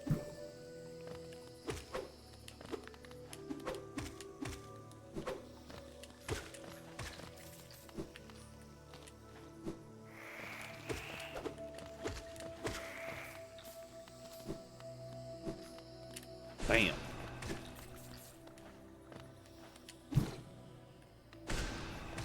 It is sort of funny how, like, unlike other enemies, they normally just kind of explode into goop. The mantises very distinctly kind of just disassemble. Oh, here we go. Wanderers seeking death, welcome. May you find swift end upon our claws.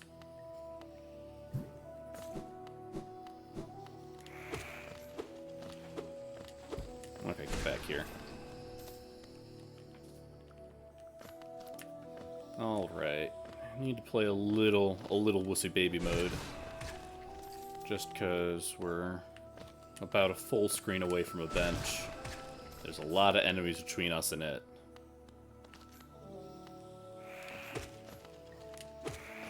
Ooh boy.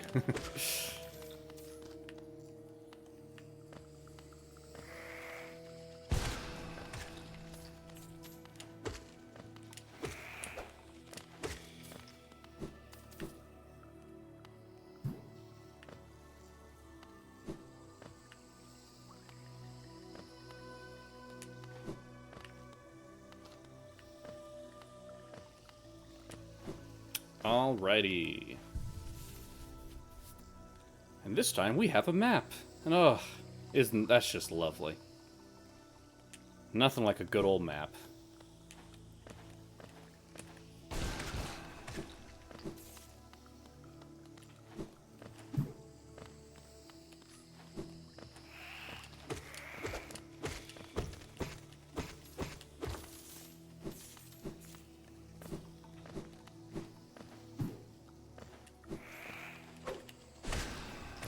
Double kill.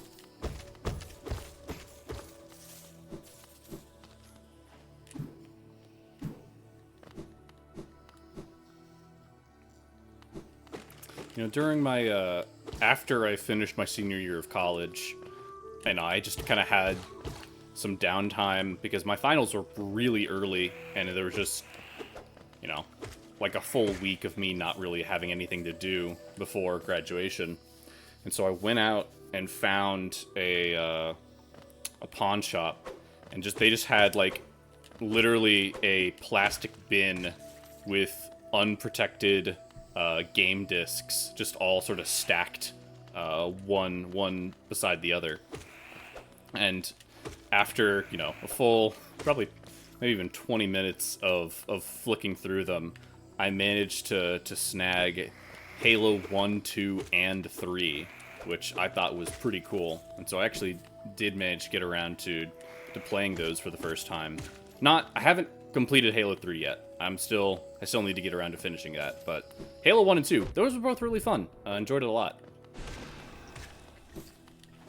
Definitely see why Bungie kind of got the reputation of being, you know, the excellent game masters that they are. Because my first Bungie game was Destiny, because Halo 4 was made by 343. So, yeah, my first Bungie game was Destiny, and that, you know, it's Destiny. There's really only there's no other way to say it other than just with a sigh and a you know, wistful smile. It's a very cool franchise. A lot of fun stuff, a lot of things to like about it. But it is a hot mess. It's such a hot mess.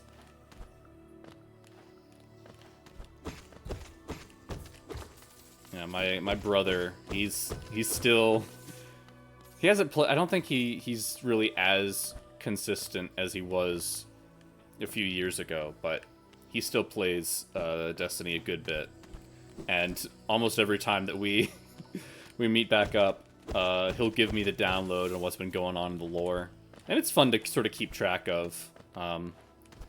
Some things I truly like. He'll start dropping proper nouns, and I'll be like, uh-huh, yeah, nod, snod, nod. But generally, you know, very fun franchise. The gunplay is incredibly solid. The story is ranging between serviceable to decent. And the voice acting's always great. Even if we've lost some real soldiers along the way, you know, rest in peace, Lance Reddick, #1 Warlock main. As a fellow Warlock myself, that hurts, you know. Even if he was the Titan Vanguard, he'll always be a Warlock to me.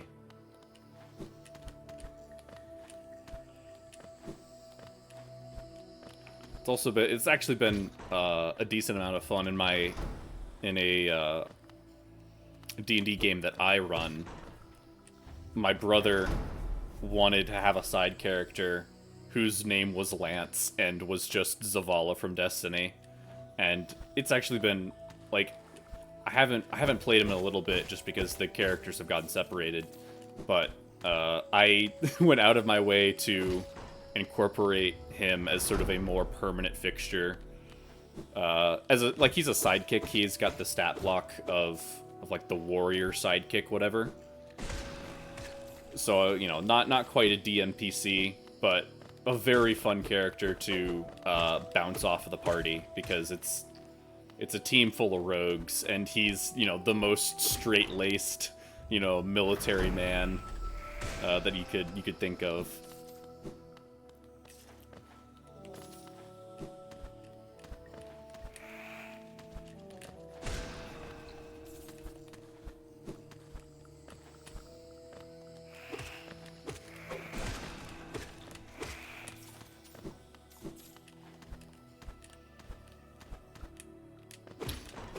Alright, and I think with that, most of the doors should be donezo. Yep.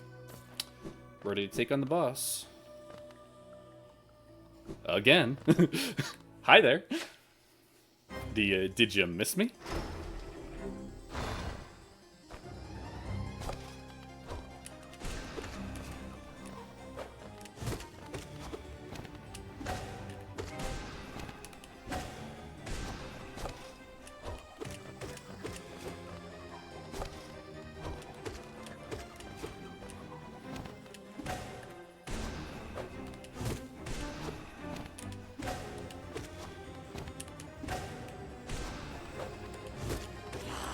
Nice. Tappy toes, tappy toes.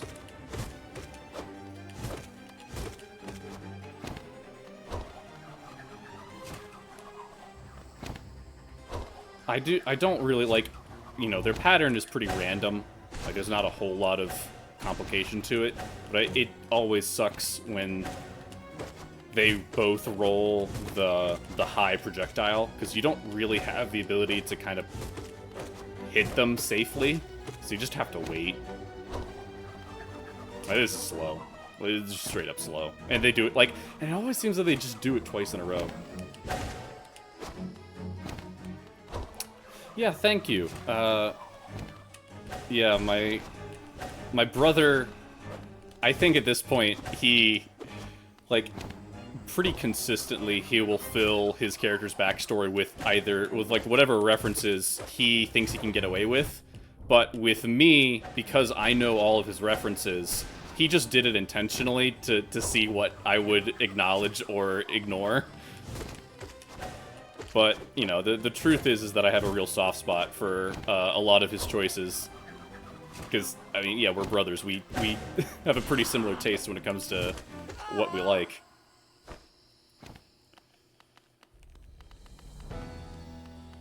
Bow in respect.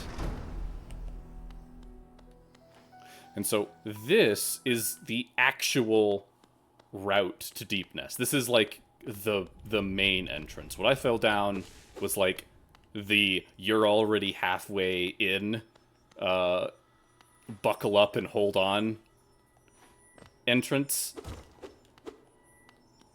I don't want to go too deep. I just know... I know... Right here. Okay. That's where Cornifer is. This place gives me the creeps. Vicious little creatures burst out all over the place, and the passages are dark, twisting maze. Unless you're well prepared, I urge you to leave. Though if you're feeling strong enough to descend, would you like to buy my map? Yo, dude, don't go in there. Also, you want to give me money? Though, I mean, to be fair, like, you know, he's offering you a pretty important, like, yeah, do not go into Deepnest without the lantern, without the map. It's not a fun time getting lost in Deepnest because enemies constantly spawn on or near you.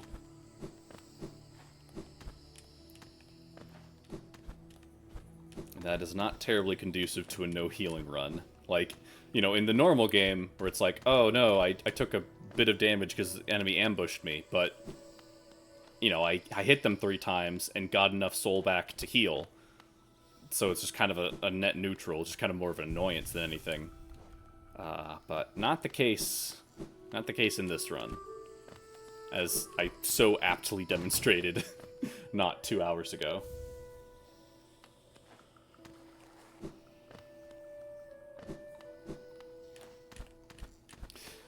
You know, you gotta respect the hustle, man. Like the fact that there are like Cordifer is by all accounts a perfectly normal dude. He's not a warrior. He doesn't have any weapons on him. He is just he's just a map maker.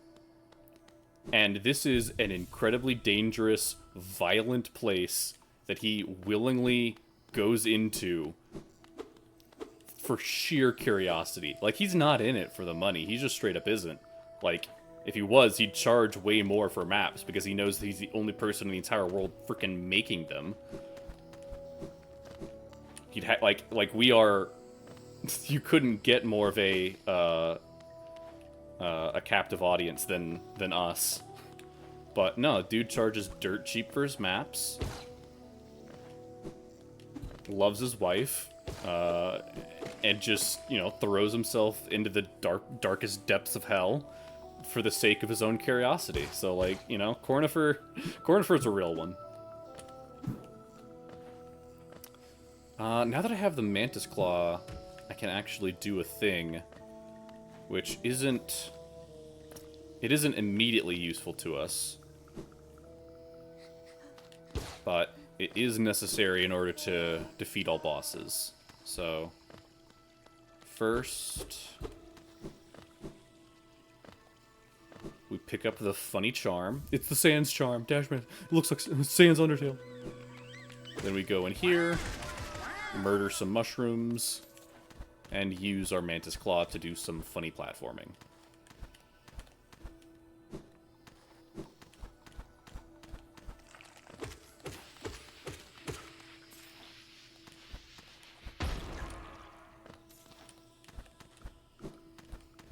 Yeah, no, I mean, that's the nice thing about, like, Hollow Knight. It isn't, you know, there aren't real, like, there's only one quote-unquote town that has a grand total of, like, 3 people in it.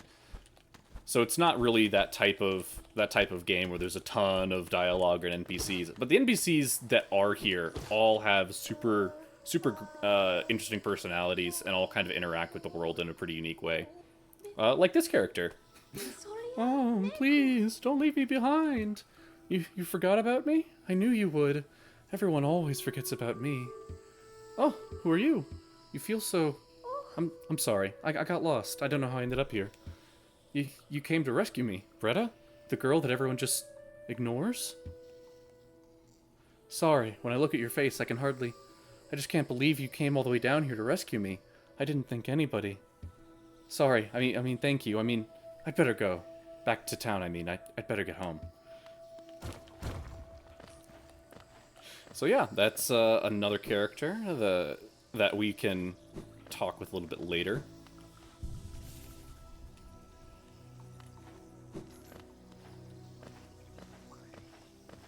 I think to me that's like one of the more important parts about if you're going to have dialogue with characters that isn't like, you know, mission critical.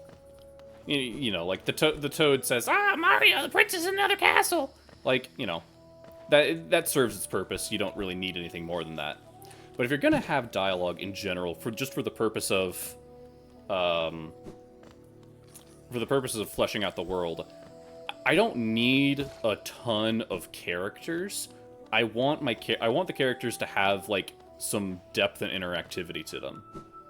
And so you can accomplish that either with like the Fallout New Vegas route of like, you know, dialogue trees and, you know, different ways that they can react to you based off of like faction, you know, get into really complicated nerd stuff. Or I think, to me, in the case of what this game does super well, is that it just has a relatively small cast of characters that show up in a bunch of different places. And so it encourages you not only to like, you know, explore the world for all of the other reasons that you explore in a Metroidvania, but just because, oh hey, I might run into that cool character again, and, you know, see what they're up to. And there's sort of like, most of the characters kind of have a natural progression to, like, what their goals are to explore Hallownest, and, you know, why they're here, what they're doing. It's just super cool. Like, doesn't need to be like, you know, 80,000 lines of recorded dialogue, and you know we we locked the voice actors in the booth for 32 hours straight to get this all done on time. Like, it doesn't need to be anything fancy. It just needs, I just need to feel like the world is vibrant and is able to respond to things that I do. It comes back to that, like, I want to, like, Gabe Newell, like, there's this, Valve did this documentary about Half-Life a year ago or so. That was super cool, and I recommend anyone who's interested, go watch it. But one of the things that Gabe Newell talked about of, like, why they wanted to add so many, like, random details was they were trying to define what fun was. And one of the working definitions that they eventually settled on was the game responding to your actions. And so that's one of the reasons why, like, they pushed for bullet decals. Because in previous games, like, in the 90s, games were, like, so low resolution and so, you know, technically simple that, like, why would you even think of including, you know, if you shot a wall, why would you make a bullet mark? It doesn't matter. You shoot demons. Why are you shooting the wall? You know, idiot. But Gabe Newell's point was, like, if I perform an action and the game does nothing to acknowledge that action, that makes me feel like that can make the player feel like that, you know, the game isn't realistic. Not in like a, you know, super great graphics kind of way, but just in a basic liveliness way. Just, you know, we want the game to adjust and react to the actions we perform because it gives our actions meaning. And so that's why, like, something as simple as a bullet decal is enough to kind of enhance someone's experience. Not directly, but just it can help push someone to think, like, oh, you know, if I shoot the wall, a bullet decal shows up. I wonder what else will happen if I shoot, you know, like a turret, for example. And even though there's a button to deactivate the turret, if I, you know, decide to dedicate enough ammo, I can destroy the turret just by shooting it. And so, you know, like, it's just basic things that can sort of lead to just better games overall. I think it's a super cool philosophy.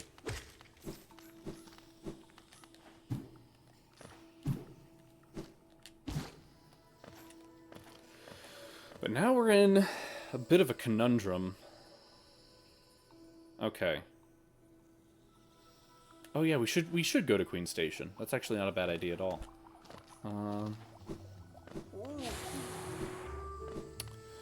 But yeah, I think we should just go ahead and head to City of Tears. There's not really a whole lot of reason for me to try and go anywhere else. Well, if I had a little bit more money.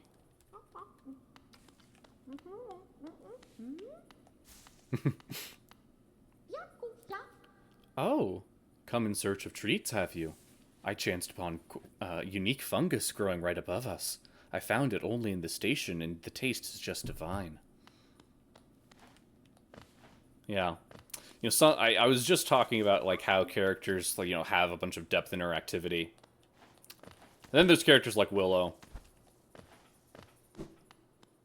They like eating fungus. And as far as I can tell, that's really as deep as it goes.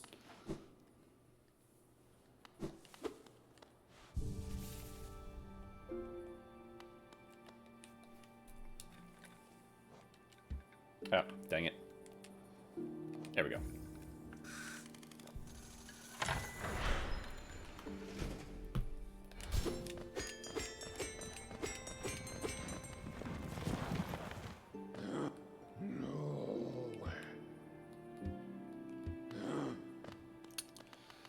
Yeah, I don't want to backtrack to Dirtmouth quite yet. 'Cause I'm trying to save up money for the lantern. Wait a second, I don't need to do this. Well, I'm already here. Oh, no, that's good enough. Yeah, so that platforming challenge leads to a mask piece, which, again, we're not picking up, so no point. Look, man, you know, like, I don't fault Willow for wanting to eat moss, for wanting to eat fungus. Like, nothing against that at all. It was just funny how I went on a small, you know, ramble about how cool it is that the characters are kind of dynamic and show up a bunch of different places, and that is like one of the few characters that does not move, does not really get a whole lot of new dialogue.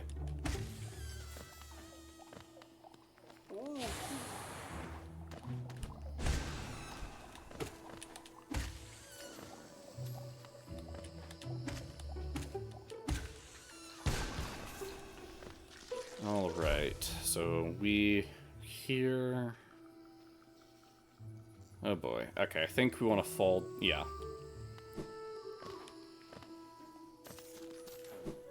Backtrack a little bit, go down, go across. Then climb back up, get to City of Tears.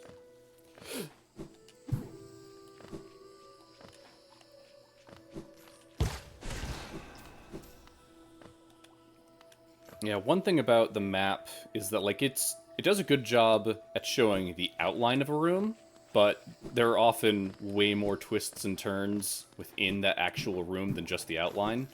So sometimes you've got to kind of just know what you're looking at and what the larger scope of the room is beyond just the exact direction that you're going in, because sometimes, you know, you can get all twisted around.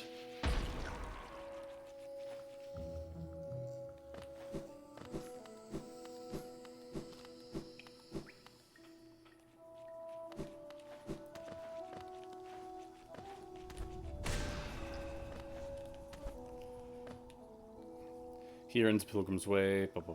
Pilgrim's Way? A bridge is a collapse in Lego City. Hey!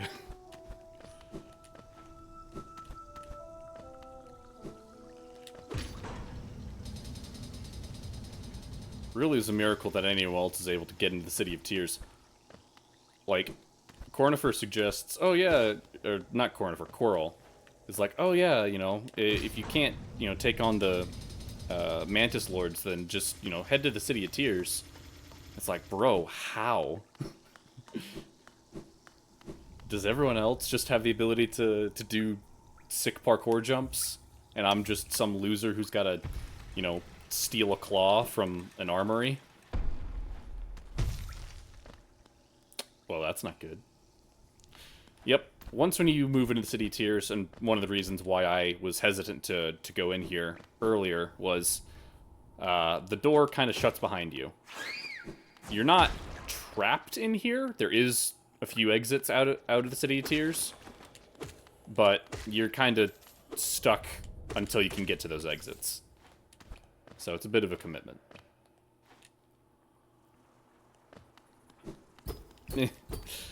Like that, for example. Gotta work your way around before you can get to the exit. But we come across a few new enemies. Those shrieking bats are rather annoying, not because they're terribly hard to deal with, but just because if they hit you, which they will hit you more often than you're ever wanting to admit, they do 2 masks of damage, which is very bad. And then these guys are kind of the first of a series of enemies that are not, like, they're very well-rounded. So they've got, you know, they take more damage, they're not crazy fast, but they're generally faster, and their range is pretty solid. And also, like, they've got combos, you know? So this is when the enemies start to get a little bit more advanced, just kind of throwing themselves at you. Great gates have been sealed. None shall enter. None shall leave.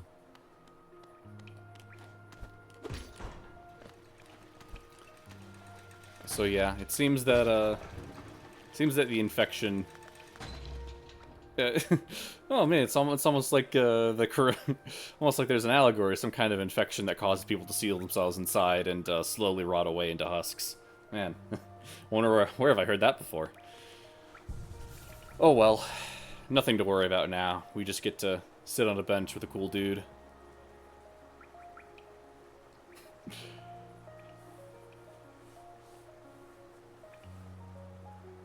I love that animation of Crow just kind of looking over like, so, how's the weather, huh? It's kind of raining. You think it ever lets up? Yeah, probably not. You know, one thing I don't understand? If we're underground, how does it rain? You're asleep, aren't you? Damn. The capital lies before, my friend. What a somber place it seems, and one that holds the answers to many a mystery.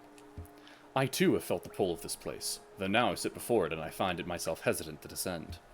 Is it fear, I wonder, or something else that holds me back? Cool guy Quirrell, back at it again.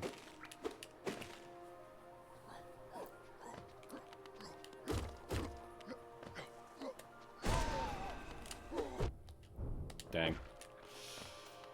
We're just gonna do that again. You're just gonna rush back up. Yo, what's up?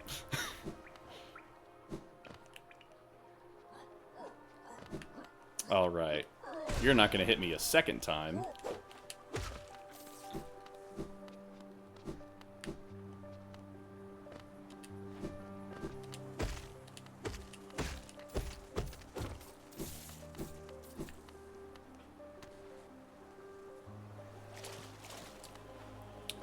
Alright. We are in the City of Tears proper. Woohoo! Nailsmith is that away. We have no reason to go there, so we probably won't ever go there, if I'm being honest. Maybe for map completion, but eh.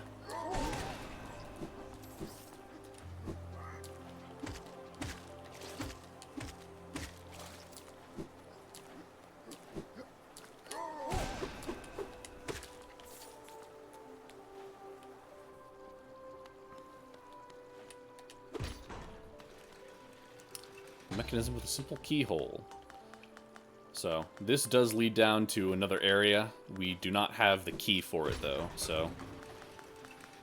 No sewers for us, Sag.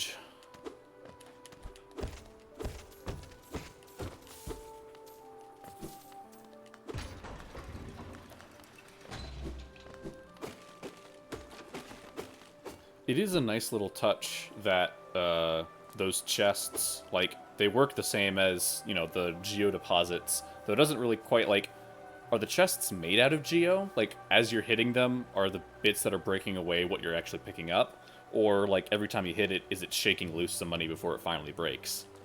Like, compared to the geodeposit, where it's, like, very clearly just rocks, and you're, you know, chipping away at it, the chest, the fact that it gives out small amounts of money every time you hit it doesn't quite make sense, but I don't know. Man, that guy looks familiar.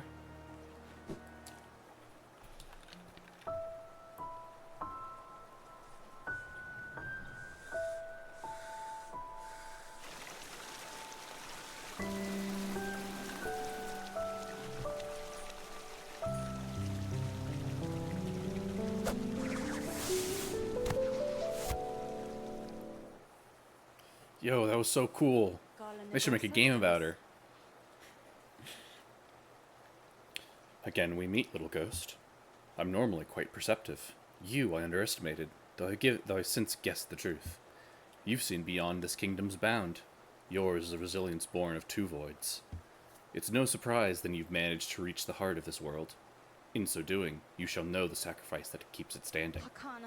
If, knowing that truth, you'd still attempt a role in Hallownest's perpetuation, seek the grave in ash and mark it, and the mark it would grant to the one like you. So, ominous riddles. You know, we'll kind of understand some more of it. But first, Memorial to the Hollow Knight, Black Vault far above, though its sacrifice Hallownest lasts eternal. So with this, we kind of, for the players who, you know, wouldn't otherwise know, we are in fact not the Hollow Knight. We are the Knight. We're just some dude. Hollow Knight's a cool guy. He, like, saved the world or something.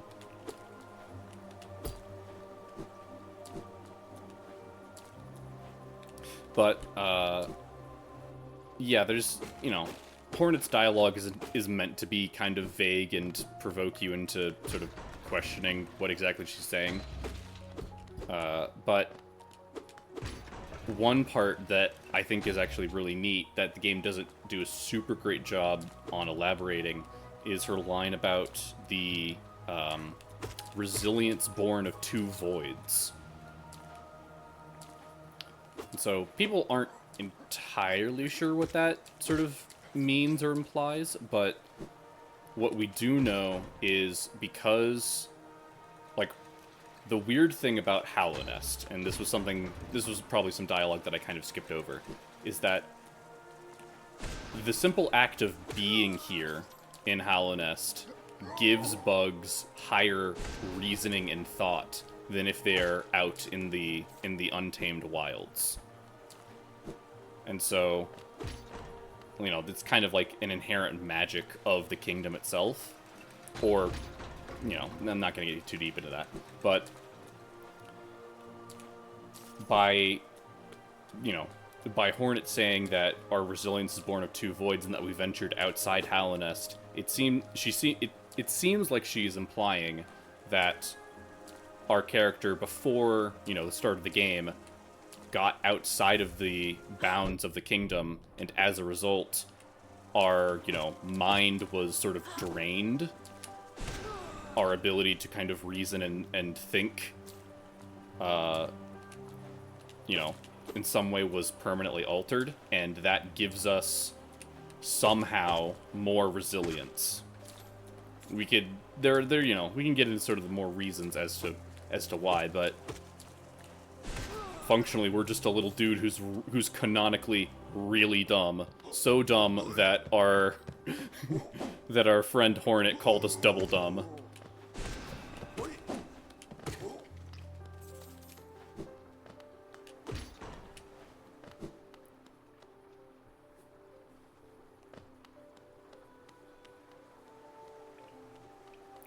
Here we have another shopkeep, one of the very few. More son? Gian. Aye. Come searching for rare items, have you? Well, hands off. This collection is mine, and I won't be selling to grubby little wanderers. Still, I imagine you come across many interesting items in your travels. Maybe care to part with some? I'll offer a fair trade for each. Velmi Ardred. What is this guy's name? Whatever. This is a sort of a salesman, or a seller. So the various doodads and trinkets you pick up, he can sell it, you can sell it back to him. The main kind of benefit... Yeah, the idiot, yeah, truly. We are an idiot who can't get sick.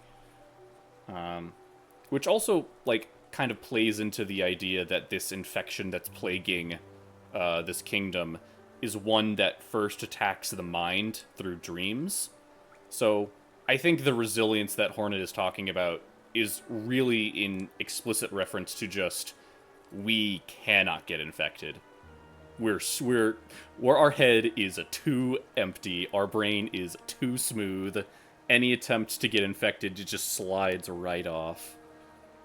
But anyways, back to this guy. You can pick up little trinkets and you can sell them back to him, and you can sell them to him. The primary use for this is like when you die. Normally, when you die, you lose all your money, and this is a nice way to keep some money on you at all times, because when you die, you don't lose your trinkets. So if you ever are strapped for cash, you can just go and sell these to him. But we're playing in Steel Soul, so if we die at all, then game over. So I just sell everything to him as soon as I can.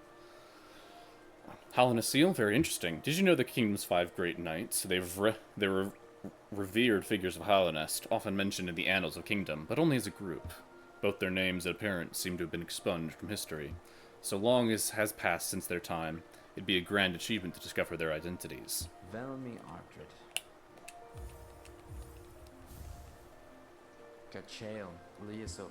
I enjoy collecting their like, but there's little information to glean of each. Mind you, they do keep a nice shine about them. There's nothing wrong with appreciating something purely on aesthetic merits. Velmi Ardred.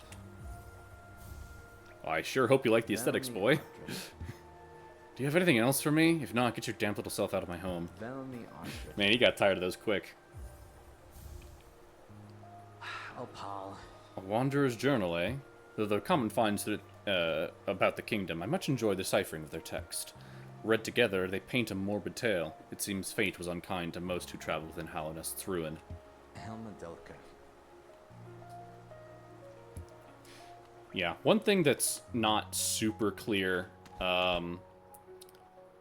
is, like, the exact timeline of, this game. So there's a decent number of characters who, like, as we'll come to see, were, like, big players in Hallownest, like, when it was still, you know, before the infection ruined everything. But you have characters like that shopkeep who very much talks about Hallownest like it's ancient, like it's super old.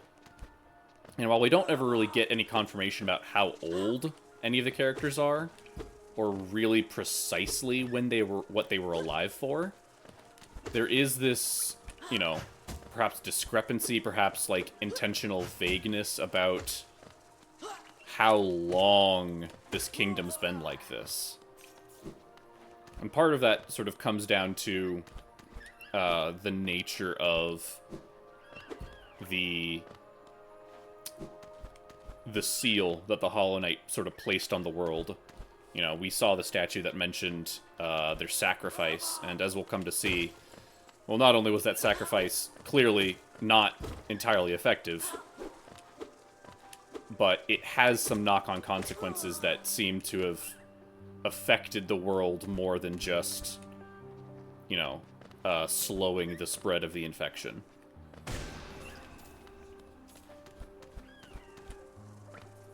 Funny bat.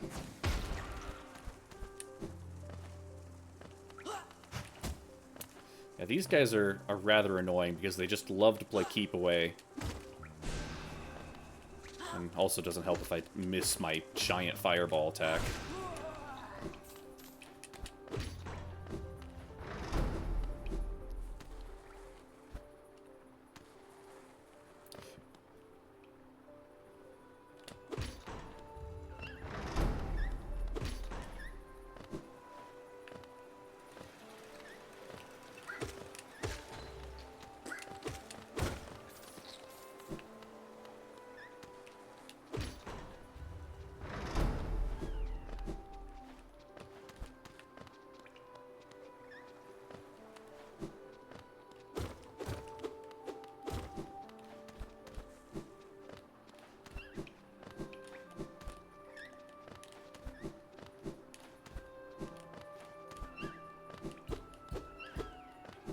I hear another funny bat, but I'm not sure where it is.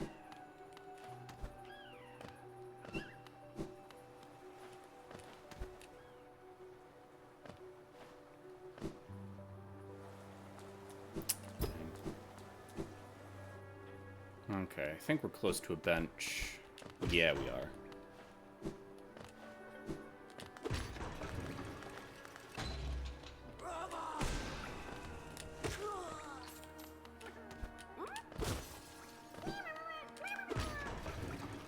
Be free, grub. Be free. Okay, that leads to funny place, but we need to... Oh.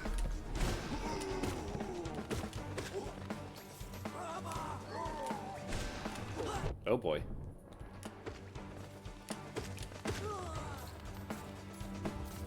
Okay.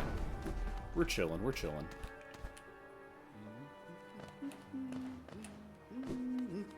This is always fun. Pay 150 bucks. And a bench just unfolds and drops. That's honestly so, like... Imagine...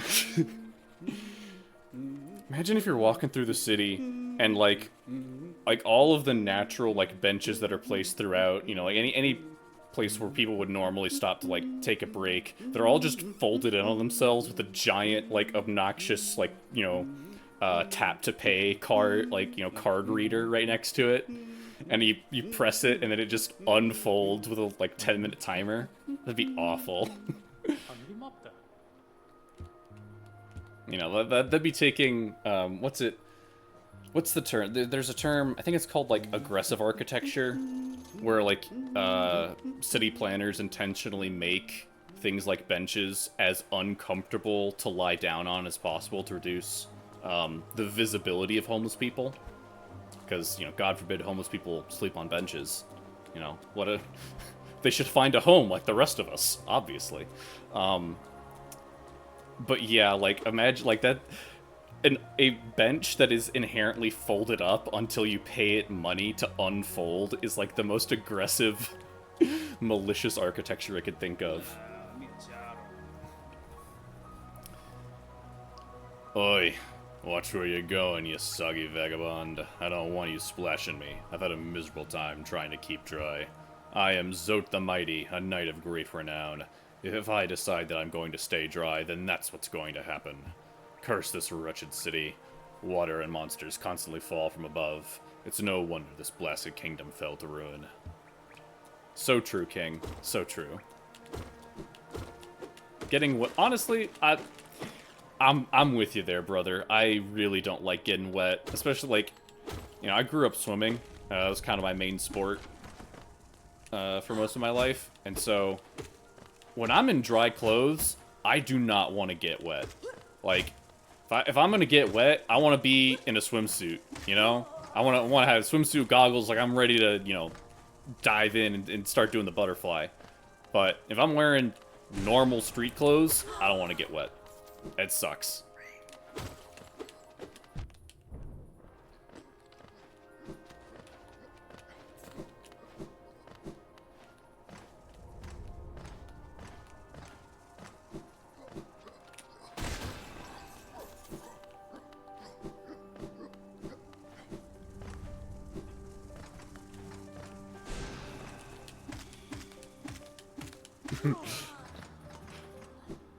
Bouncing on the head. Oh boy.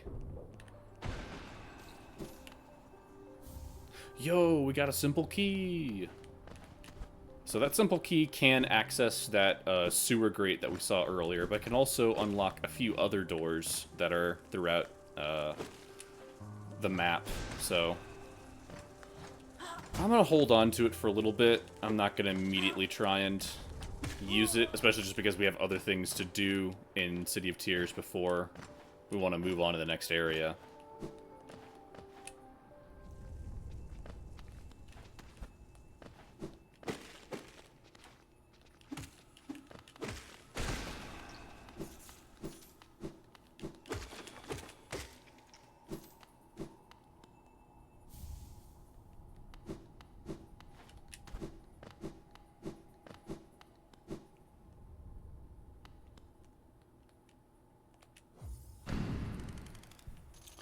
But yeah, this is one of the exits out of the city. This leads back to Forgotten Crossroads. I think there's a stag station a bit up ahead if I keep going. So I think that's where we're gonna prioritize, because I do want to buy some stuff from Sly before I get too much deeper.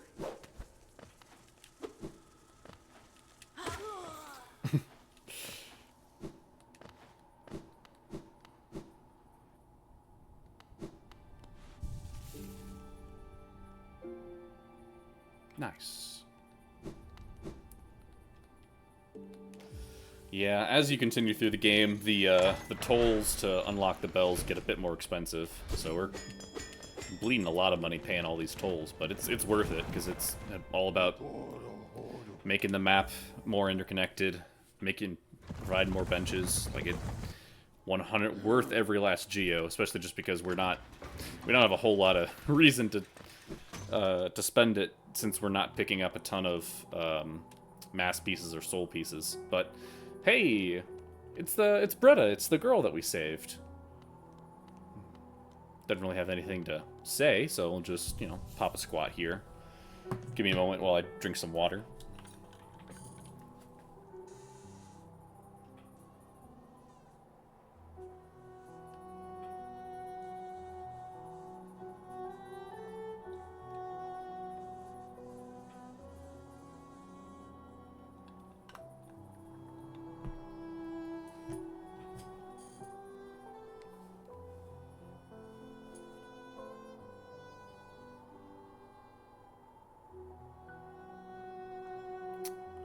But yeah, that's all she really does.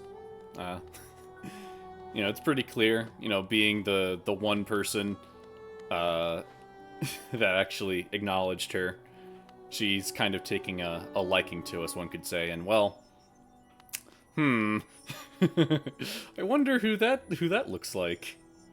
We're not going to pick up that mass piece, unfortunately. But here we have a journal titled "The White Savior," and I'm not gonna read it. I'm just gonna we'll leave it on screen a little bit longer. But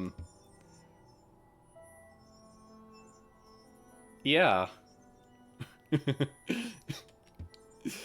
we've got a fanfic. We've got a fanfic writer.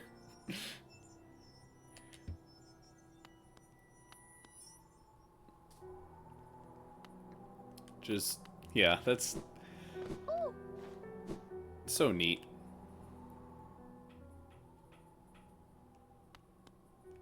Yeah. Brother, no, don't go down that rabbit hole.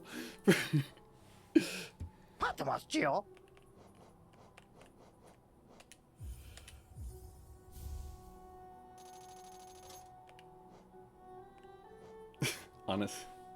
So, yeah. But Sly, runs the shop. Grateful for having rescued you, but not so grateful that he's gonna give you any discount. A lot of these descriptions are super funny. Like, I don't really like the aura about it, but it's quite rare, so I'll have to charge you a high price. My man literally has no idea what he's even selling, but he's like, 550.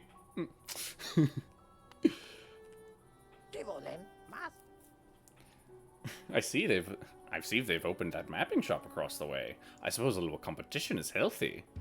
Perhaps I should start to sell maps as well. Or is that a little aggressive? Heh, all's fair in a world made of Geo.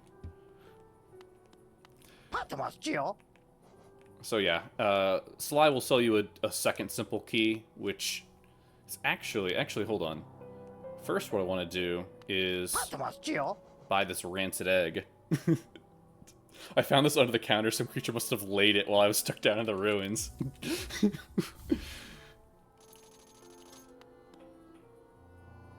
Bro literally found an unfertilized egg that went rancid and was like, $60.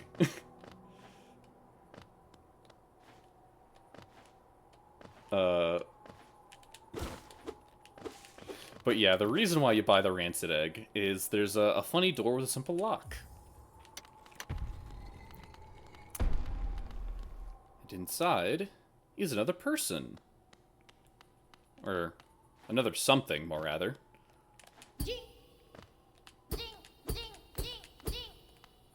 It looks a little... There's a striking resemblance. I see there's a fellow appreciator of domed metal helmets. Is it here? Waking Jinn? Observed. Small. Dull. No soul. Long shadow. It is blank, but brave. Does it bring offering? Jinn has only many small, shiny things. Useless to Jinn, but will trade for wonderful gift. Would it offer a gift so wonderful to Jinn? And... Gift is horrible. Gift. Disgusting. But Jinn knows one who appreciates. Friend of Jinn. Eats nasties. Loves nasties. Shall accept. Shall provide. Shinies for tiny it. Give to good. Good to give shinies. Less burden for Jinn. So yes, this is, Oh. Jinn little cannot tell of self. Too young. Its thought. Its mind. Born to provide. To trade. Will help. To trade. Yes. Bring Jinn gift. Wonderful gift. Okay. Oh, Quark. Yes. Yes, the Ferengi. I have not watched Deep Space Nine, but I have seen people discuss it extensively. Yeah. Sly definitely has some Ferengi, some Ferengi, principles about him. But that was, Steel Confessor Jinn. So, normally, this room is for a different NPC called Gigi.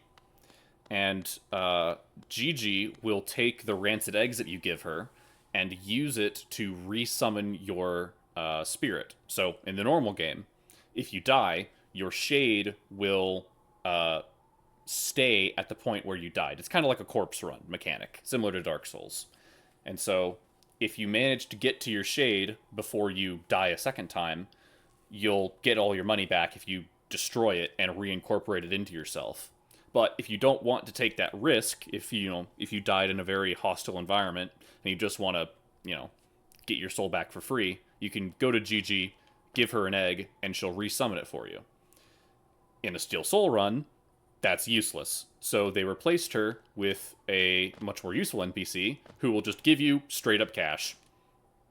So whenever you find a rancid egg, if you're playing Steel Soul, that's money in the bank. And it's not no money either. That was like $299. So it was good money. Good money. Pale thing. You wear that nail with ease. If you're in search of combat, you'll find no great warriors in this decaying burrow. I've heard an arena exists somewhere below, one built for our like. Meet me there, and we'll test what skills you possess. I'll be heading down soon. Come and find me if you dare. I don't know why I made Tizo Squidward, but honestly, it fits.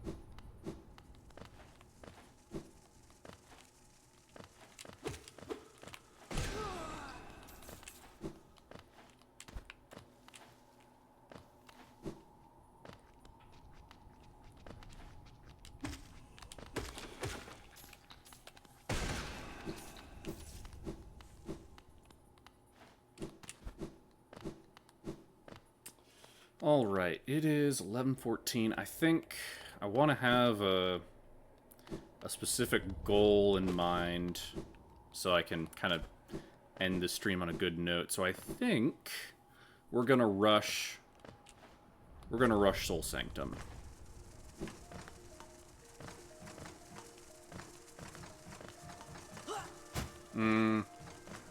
There's something cool there. I just can't remember what.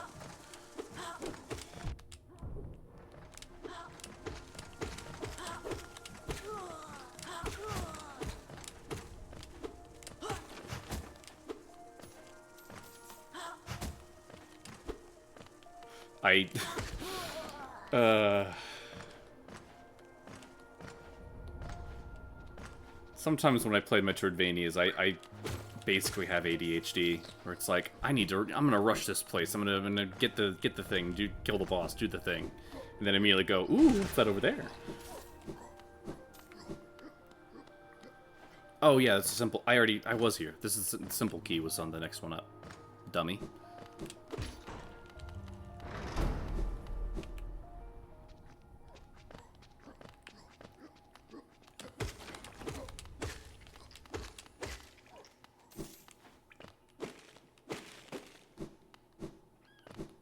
Alright.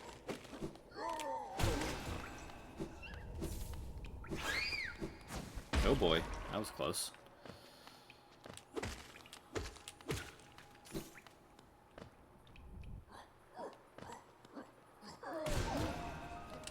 Oh boy.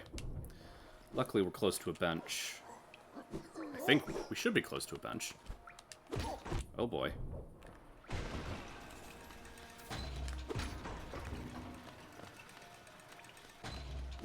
Yeah, we're close.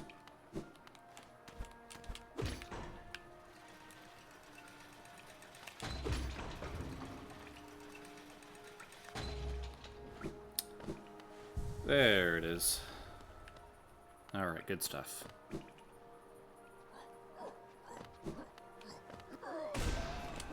Oh, brother.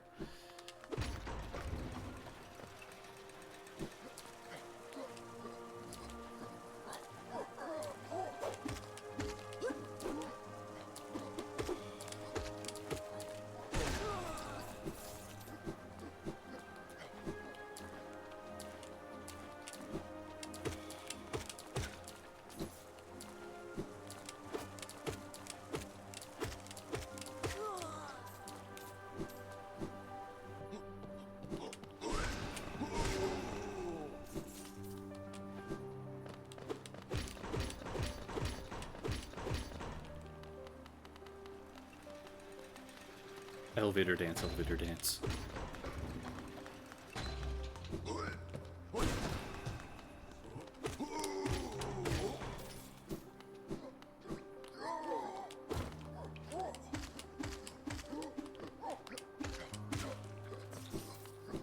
Always gotta... It's good to pogo those guys, because they don't have a good... I don't think... Yeah, they don't have any vertical counter. So just... As long as you stay above or below them, then you're golden.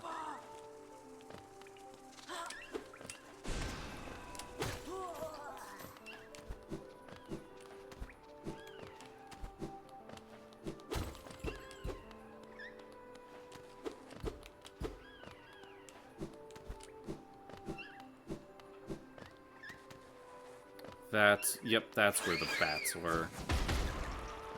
I knew there were bats when I explored here last time, but we've got another rancid egg. More money for Steel Soul Gin.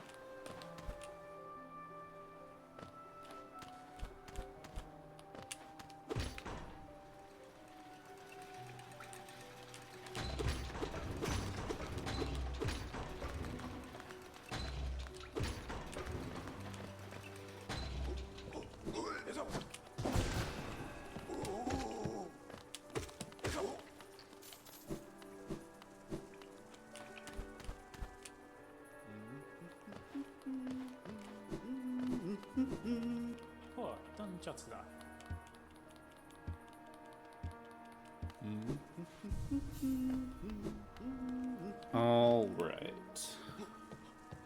Now we're ready to rush Soul Sanctum.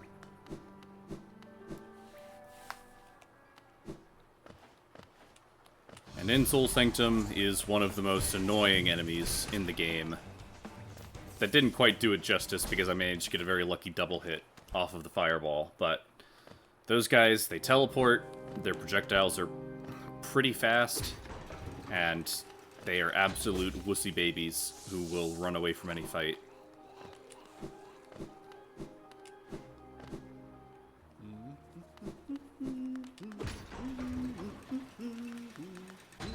Oh yeah, this is where the Elgin key is, so can't go here yet.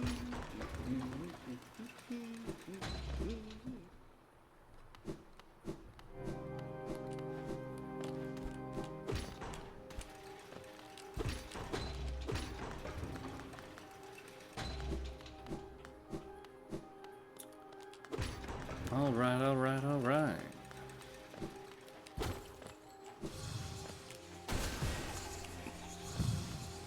Stay away. Get back, you fiend. Ah! Now, I got him with the thorns at least, but like, ugh. Also doesn't help that those dudes have a ton of health. Like, it takes 2 fireballs just to get rid of them.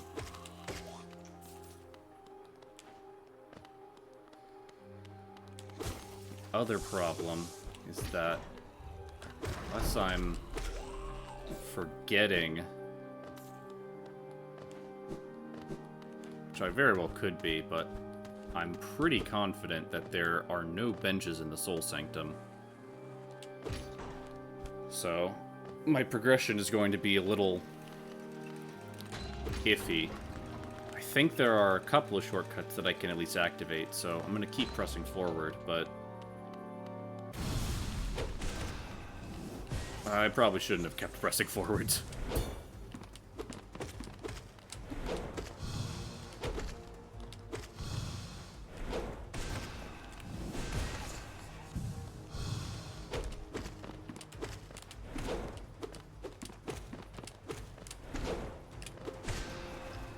Okay, not too bad. Yeah, that guy isn't, like, crazy difficult.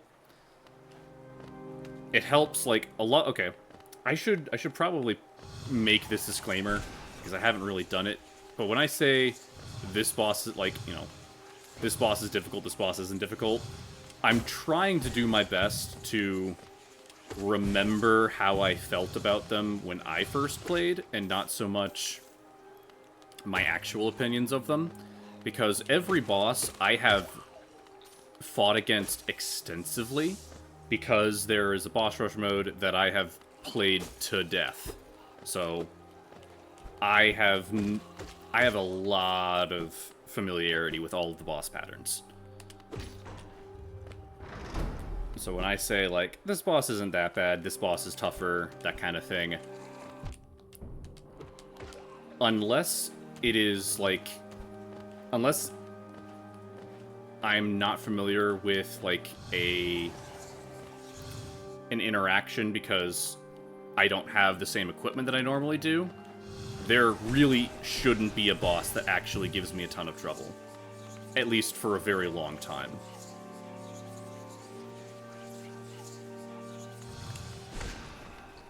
Yeah, you want to play the waiting game? I can play the waiting game. Alright. Now, if I'm smart, which I'm not, Okay. I'm gonna go ahead and head back now. 2 masks and no soul is not a good recipe.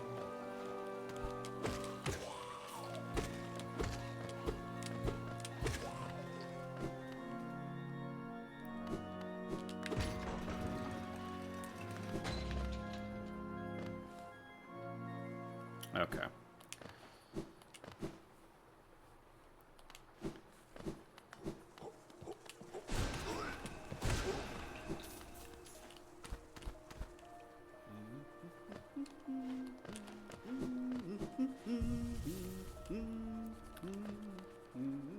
Yeah, we're maybe like got half progress into the Soul Sanctum. So not too much farther, as long as I don't lose a ton of health, I'll be pretty confident to take on the boss.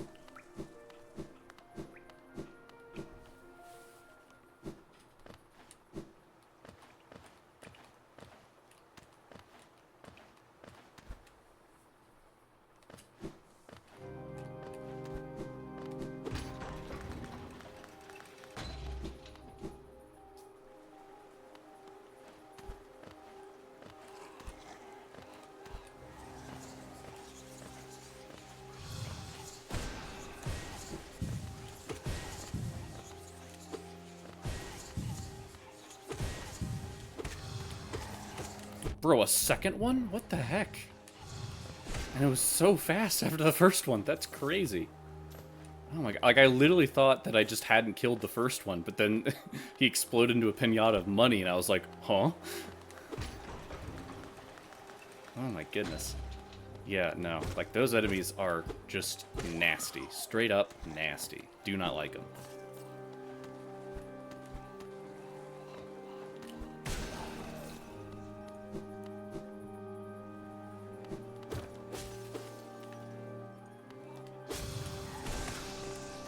Luckily, double hits make short work of them, but they're... Yeah, so the reason why sometimes the fireball will double hit is that the fireball itself naturally has knockback, and so sometimes, like, certain enemies that take an excessive amount of knockback, like the flying ones, will sometimes get pushed back far enough for the hitbox to trigger a second time. So that's super useful. But it's not exactly consistent.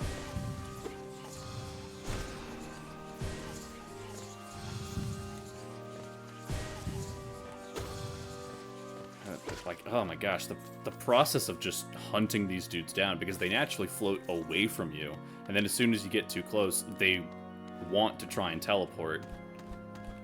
I think there is some kind of, like, cooldown that they can't just teleport literally every single time you get close to them, but generally, like, it's just, those guys are a pain.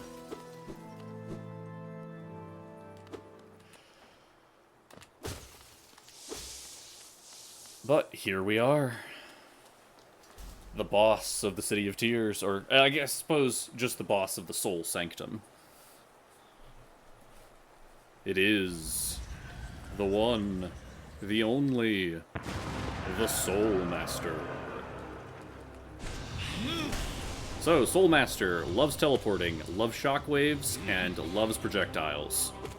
Luckily, he's pretty slow, so as long as you can get a feel for what he wants to do at any given point, it's not hard to just maneuver around him and go for a ton of damage.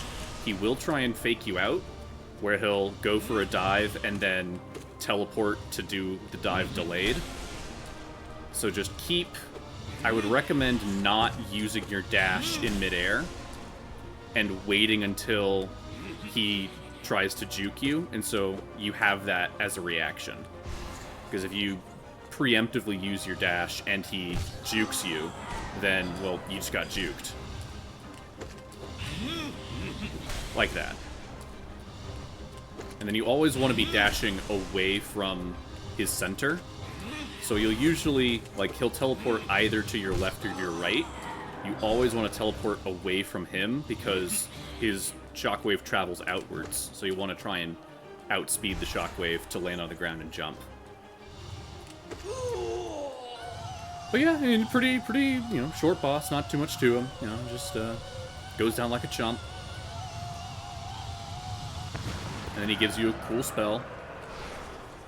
And you take it, as you do. But wait, he's not done. So yeah, he's got a phase 2. You just want to wait until he starts the dive for you to dash. Because again, he will kind of mix up the timing, like do a bunch of other stuff. Oh boy. That projectile. Oh boy. Oh boy. Yeah, those projectiles love to hang around a lot longer than you think they should. Okay. But yeah, he was close to death anyway, so. Good, good, good, good, good.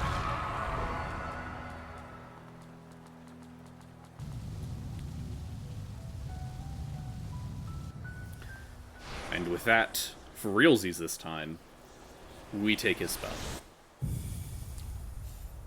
Consumed the Desolate Dive.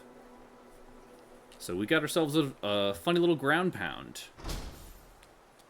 It's good for breaking through shaky terrain, doing damage to enemies, and also granting, well, at least the upgraded version, granting some very nice invincibility frames. Let's see, it's 11:30. I think now's as good as time to call it as any. Well, actually, no, I can't, because per my rules, if I save and quit now, I will respawn at a bench, and I can't bench warp. So, I'm gonna have to can't quite end right yet. Need to make it to a bench. So, that is, oh boy. Oh boy, okay.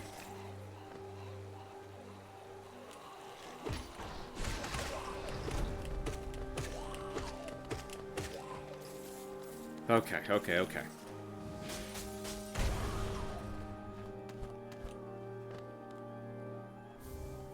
I do not like being in here, because enemies will spawn from the ground.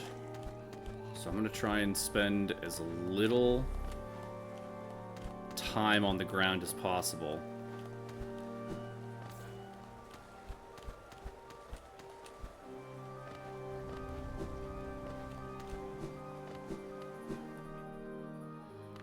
Oh boy, this is not good. Okay.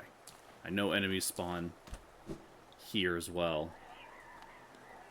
Just gonna try and climb up. No. Or yes? Yes. No. Oh, yes. Well, no. I keep... Sorry, I'm waffling super hard right now. Yep, I knew you'd spawn there.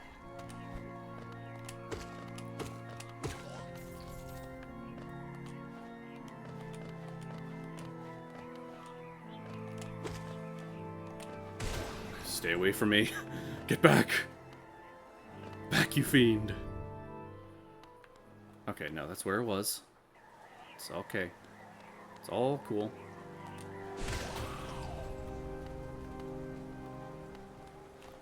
We're chilling. We're chillin'.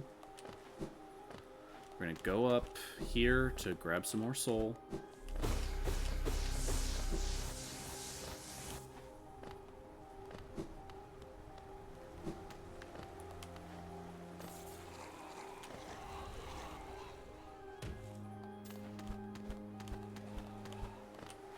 That's where I need to go. Okay. No! God! Ah!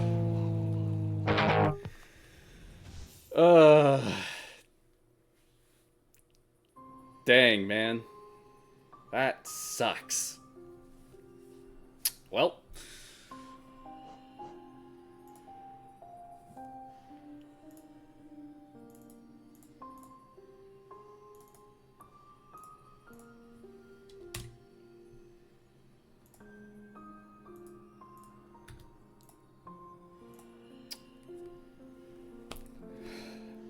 Updated the counter.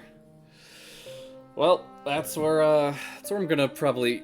Yeah, that's where I'm gonna end tonight. I might decide to grind to get back to where I was off stream. Just because I don't think it's terribly interesting to keep going through the same parts over and over again.